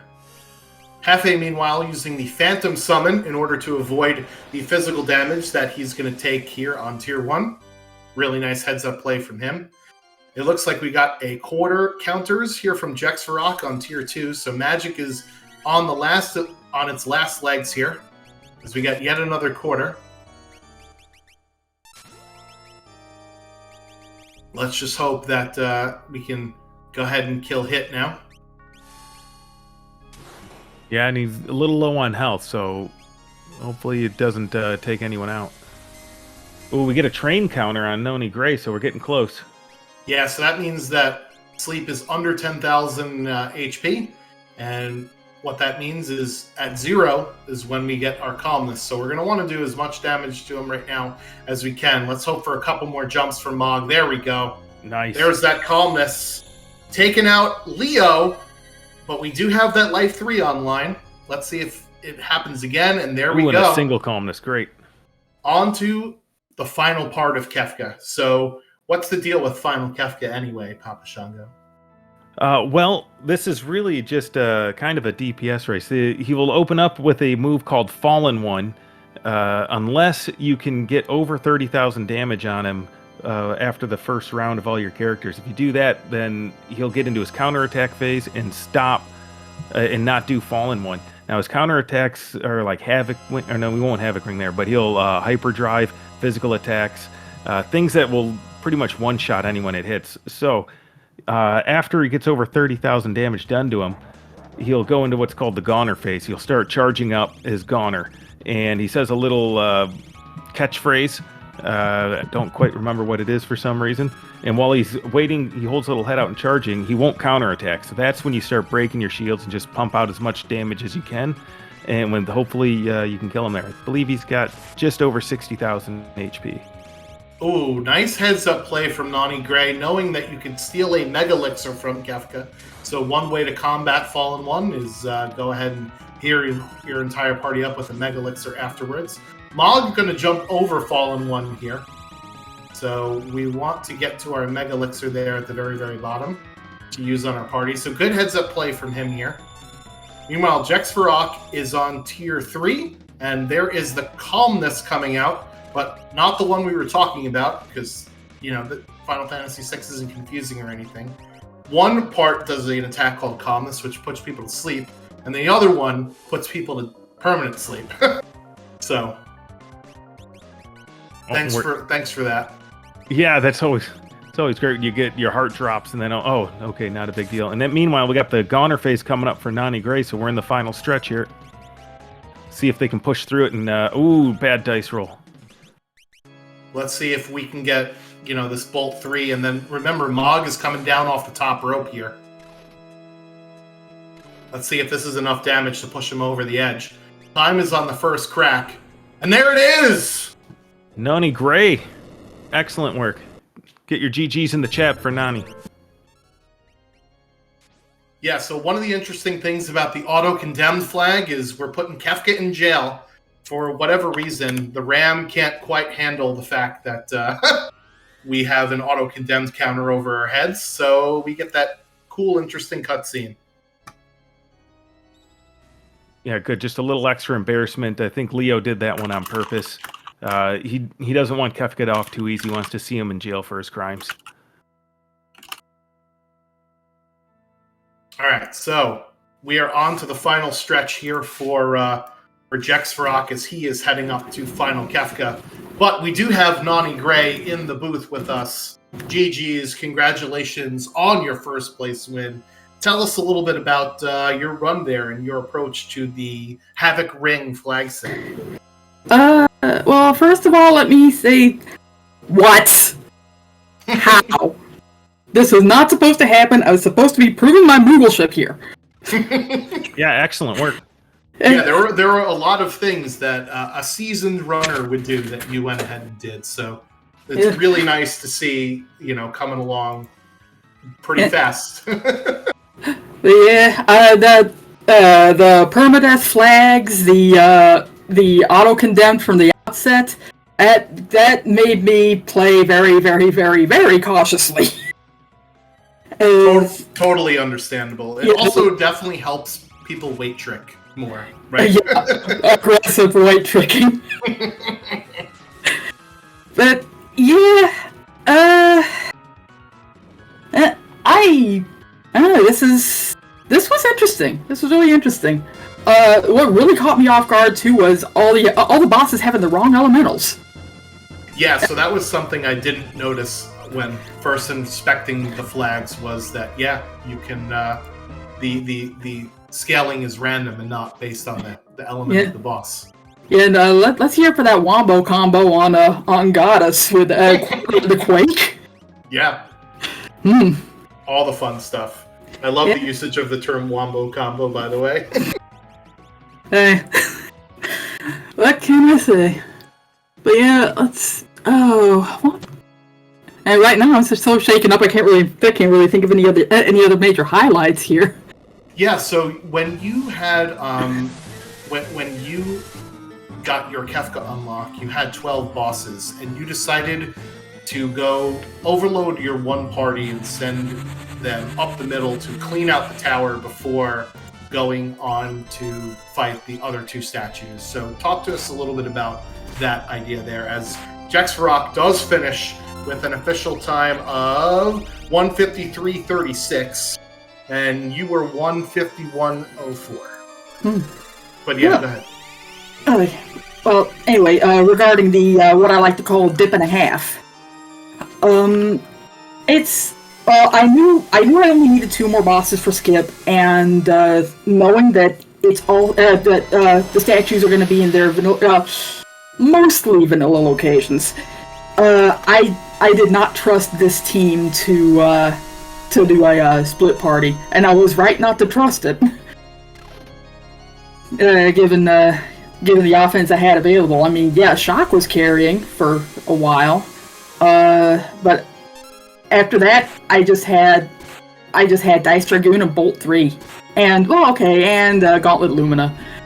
But that I don't think any one of those would have really seen me through a statue boss.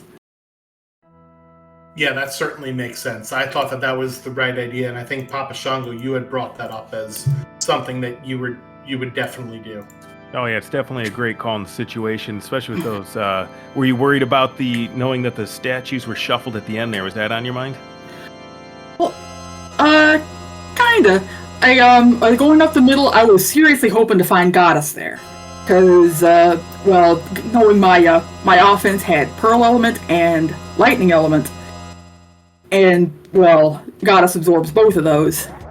So, but unfortunately, this was not the case. It was Doom, which I was a lot more confident. I would have been a lot more confident doing that with a solo team, on a solo lane, but, it's not exactly how the pieces sell. So, you did an excellent job getting through that, though.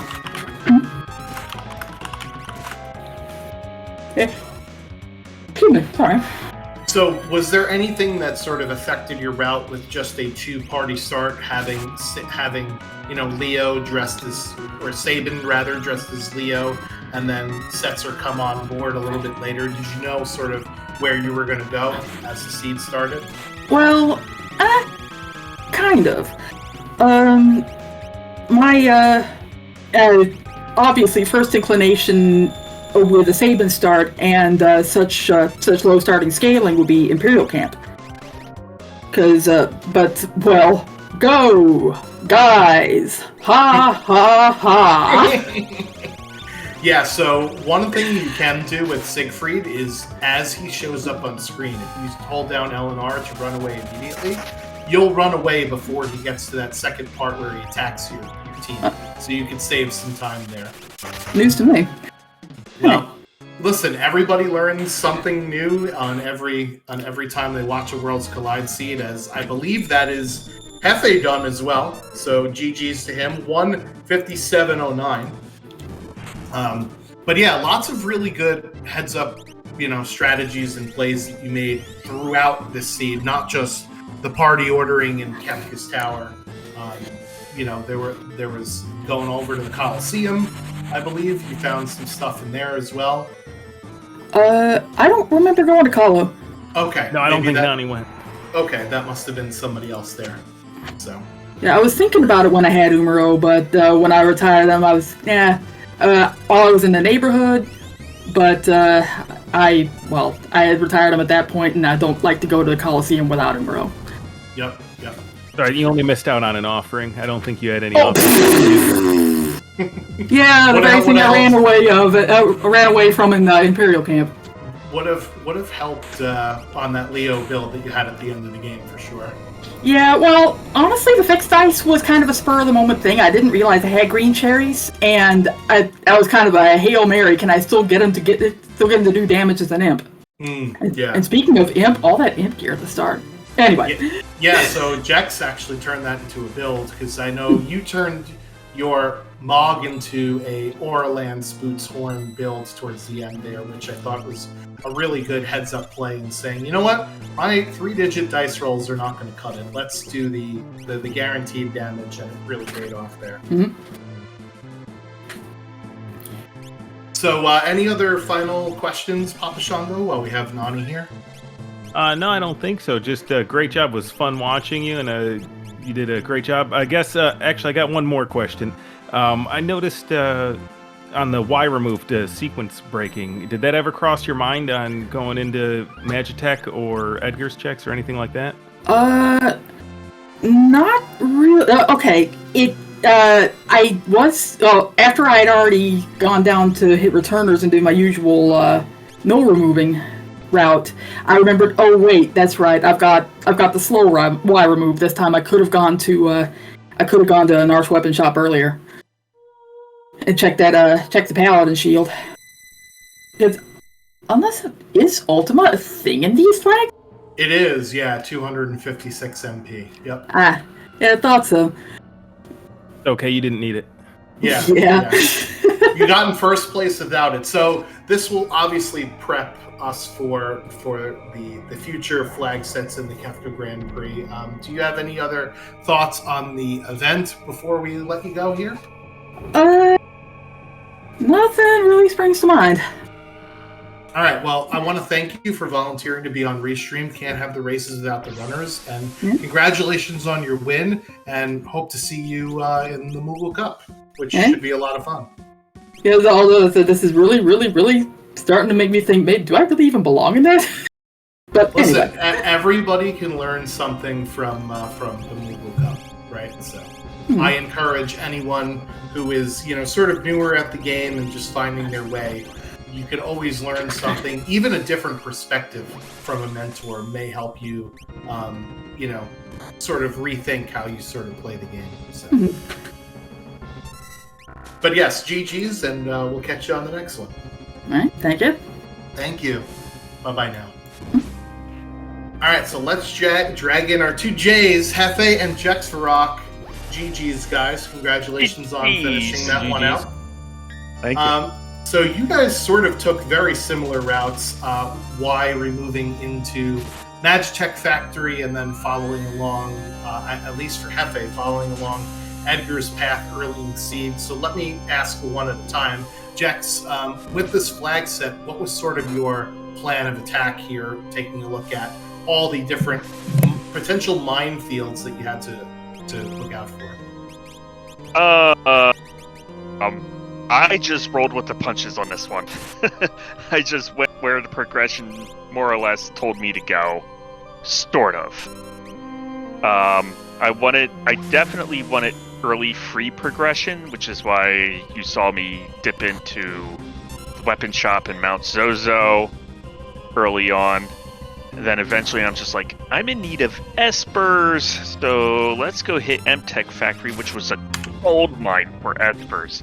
Both Golem and Fenrir, like, come on. You can't beat that. Especially with one of them having +1 magic. Yeah, because otherwise we were stuck using Life 3 as Calmness Protection. We saw Nani Gray putting that to good usage. But Life 3 is probably the best spell, or one of the best spells in a permadeath seed anyway, right? So, Yes. And Hefe- Phoenix Esper. yeah, unfortunately, I don't think we got this seed. Hefe, what about you? Taking a look at the flags in the race room, sort of, what was your strategy going into this seed here? Didn't have one. Just you guys are the Just Wing It crew. I love it.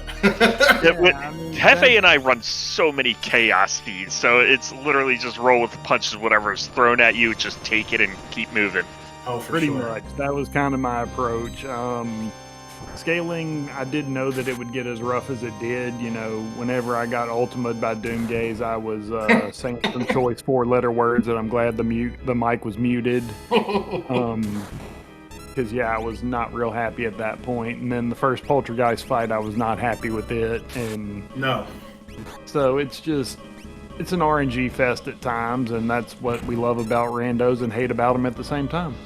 Yeah, especially with this flag set, one of the settings that I didn't quite see that we all experienced was the random ability scaling. So, you know, it's not often you get opening quaked by Goddess, but you guys, you know, survived it and kept on. Well, I chugging. definitely noticed that on my first glance through, and I was like, okay, this is going to be a little rough. And then I started finding elemental shields, and I was like, okay, I'll be fine. And then I ran into Whelk and took off my ice shield and put on a thunder shield to be smart, and then all it did was use ice on me and damn near killed me. Ouch. Yeah. Yeah, Welk early on can be a little bit rough, especially if you don't have enough DPS to take him out in your first turn, because it'll just very, very slow. Right. So, Jax, I think even though you finished second in the race, you finished number one in my heart and in Papa Shanga's heart as well for getting that Imp Dragoon build online. Was that something you sort of thought about when you saw, you know, getting all the different Imp gear? I was so happy I was able to do Imp strats. It is so rare that you get to do such a thing. Because, you know, I found a shield, I found the hat, I found the armor. I'm like, I'm just missing one piece of the puzzle here. I'm going to keep an eye out on shops and all that. Then I jumped into the Coliseum. I'm just like, magical brush for implants? Yes? Please? And then Sabin just turned into my Imp Goon, because I knew unless I had a plus magic Esper, Shock was going to wear off on its potency. So I needed to do something with him. Yep. Good. That's a good heads-up play, knowing when to convert from one to the other. And then Hefe, I think you went into the Coliseum and you dug out, was it an offering that you found in there? Yeah, I found an offering. So Then I had to find something to use with it, which was kind of a hunt for Terra, but, you know, seeing that I saw almost all the characters, I guess that didn't really matter. I'd find her eventually.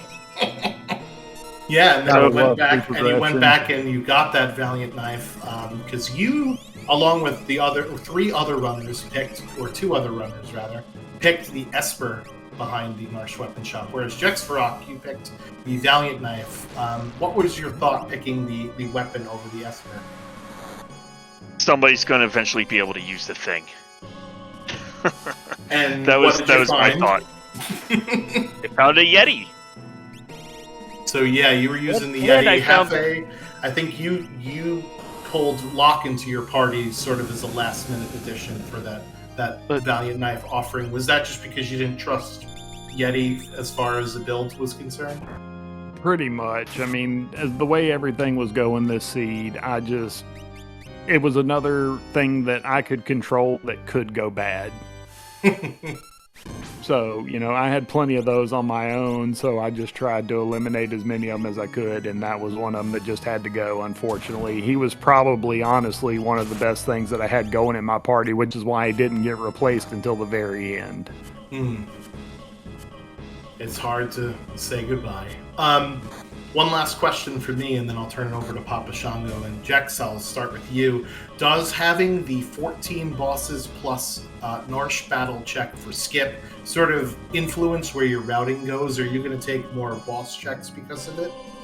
I totally forgot about the Narsh check being part of Skip. It Okay, just happened to excellent. be a happy accident. But I was planning on doing Skip via the 14 bosses. Then I would have gotten to KT and it's just like, what am I missing? So it was a very happy accident that I did KT or Kefka at Narsh. Great. Super. What about you, Hefe? Does having the boss count sort of influence your routing? It did. I thought it was 12, just because everything else has been 12. So that was my fault for not reading it correctly. Not that I would have gone and killed 2 more bosses out in the wild, but it ended up working out well because then I could take the center section, warp out, and hit the 2 wings. So it did play a role, but I mean I needed the Esper anyway. There was 2 Espers at the top of Narsh, so I mean it ended up working out really well in that regard. But that's just it worked out that way. So it's one of those things to where if it looks like I was saving Kefka at Narsh till later to see if I actually did need it for Skip. Because if I didn't need it, I was just gonna ignore it and go on about my business. But whenever it worked out for me, it's kind of either or. I can take it or leave it, and if it helps me, I'll take it, and if it doesn't, then leave it. Yep, that totally makes sense. Papa Shango, you have questions for Jex or Hefe? Yeah, Jax, I was wondering if the fact that the statues were shuffled were waiting for you, did you consider, even though you had the skip before going into the tower, you didn't have to dip and do the full right side clear up the middle like all the other runners did. Did you consider doing it anyways, knowing that those tough bosses were there? I did consider doing the double dive, but I'm like, with the way this seed has been going, I have to be really behind. No guts, no glory. Let's do it. I'd love to see it. And then the I have a question for both of you. The Fallen One skip objectives, did you plan around that at all, or just when they happened you were hoping you'd be around a save point so you could sleeping bag or something, or was it something that you thought about going into checks, thinking, I don't want to be in the middle of a spot where I can't heal? It was pretty easy to set up to avoid having to deal with the Fallen Ones. It was more of a irritant, like a rash, than anything else to have to deal with it.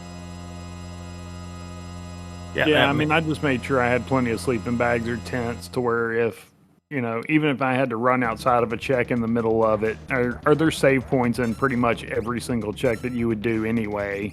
I mean, like, even if you're doing Cyan's Dream, there's a couple save points in there. It's not really a big deal. It's just kind of like Jack said, it's an inconvenience more than anything.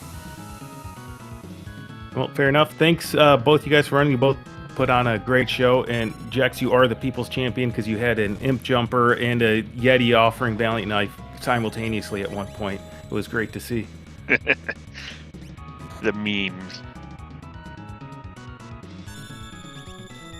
Any other final thoughts on the flags there, Hefe? No. I mean, I'm actually right at the cutoff. Like, I'm actually 1 below. So if I do good this week, I guess I'll practice these. If I don't, this will be the first and last time I ever run these flags. So we'll see how that goes. That's right. I believe, Hefe, I'm right under you. So me and you are on the bubble here. All right. Well, good luck to you. I hope you do well this week. I really do. Yeah, you too. And thank you guys for putting this on, because of course, we can run races all day, but getting them out to the people is y'all's job, and y'all did great. So thank y'all very much. Yeah, thanks for volunteering to be on Restream. Can't have the races without the runners as well. Jax, do you have any other final thoughts on the event in general, or anything you want to talk about? Yeah, sure. You know me.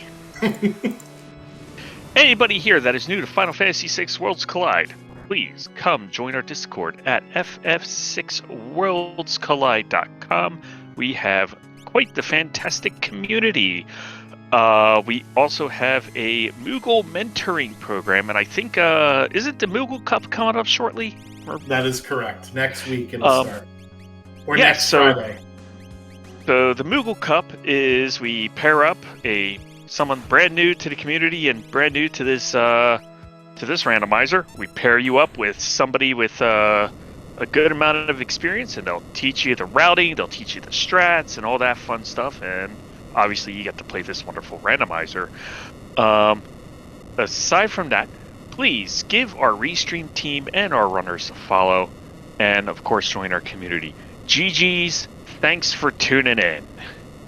Thanks, Jax Farrock, for your lovely spiel as always, and we'll catch the both of you on the next race. Yes, thank you. GG's. And that is Knuckly Kong done as well. 2:12:15 is his time, so we'll see if he wants to come in and chat about what the heck just happened there, putting Kefka in jail and all that. But yeah, these flags definitely the most challenging of the tracks that we've seen thus far, Papa Shango. Yeah, I would say so for sure. That permadeath, the auto condemn, 2-character start. It's definitely looks like a challenge, and all these guys did a great job with it. Yeah, so want to give a shout out to Chrono, who has been pushing the buttons in the background doing the tracking, as well as you, Papa Shango, for hopping on comms with me to chat about the game and all that fun stuff. So it looks like Knuckly Kong, unfortunately, has been wiped out after a lot of the fighting that he was doing this seed. So that is certainly something that I can appreciate there.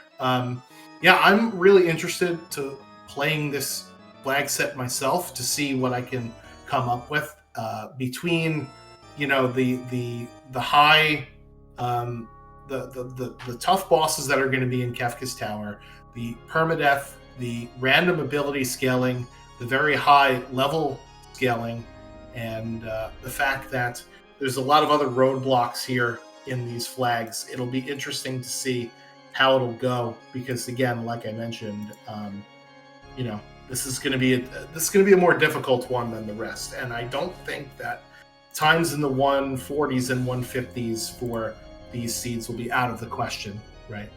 No, I don't think so at all. These are some experienced runners here, and there really weren't that many dead checks and things out there, so they all had good times. I don't think this was a particularly rude seed. And so I could definitely see times in the 140s being a regular.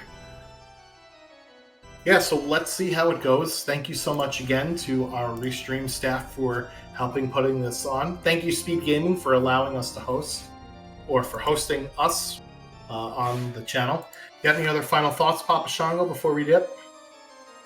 No, I don't. Just anyone that's new to wants to get involved, just go to the Discord. It's great. I know we've been saying it a lot, but it really is a welcoming community. I do recommend the Moogle Cup. I participated in the first one. I'm new to the community just a few months ago, and they really help you get up to speed. I definitely recommend it. But again, and thank you, SpeedGame, for letting us go. All right, awesome. Thank you so much for joining on commentary, for Chrono, for tracking, and our racers for putting the entertainment out there. And we'll catch you later. Peace out, everybody. See ya.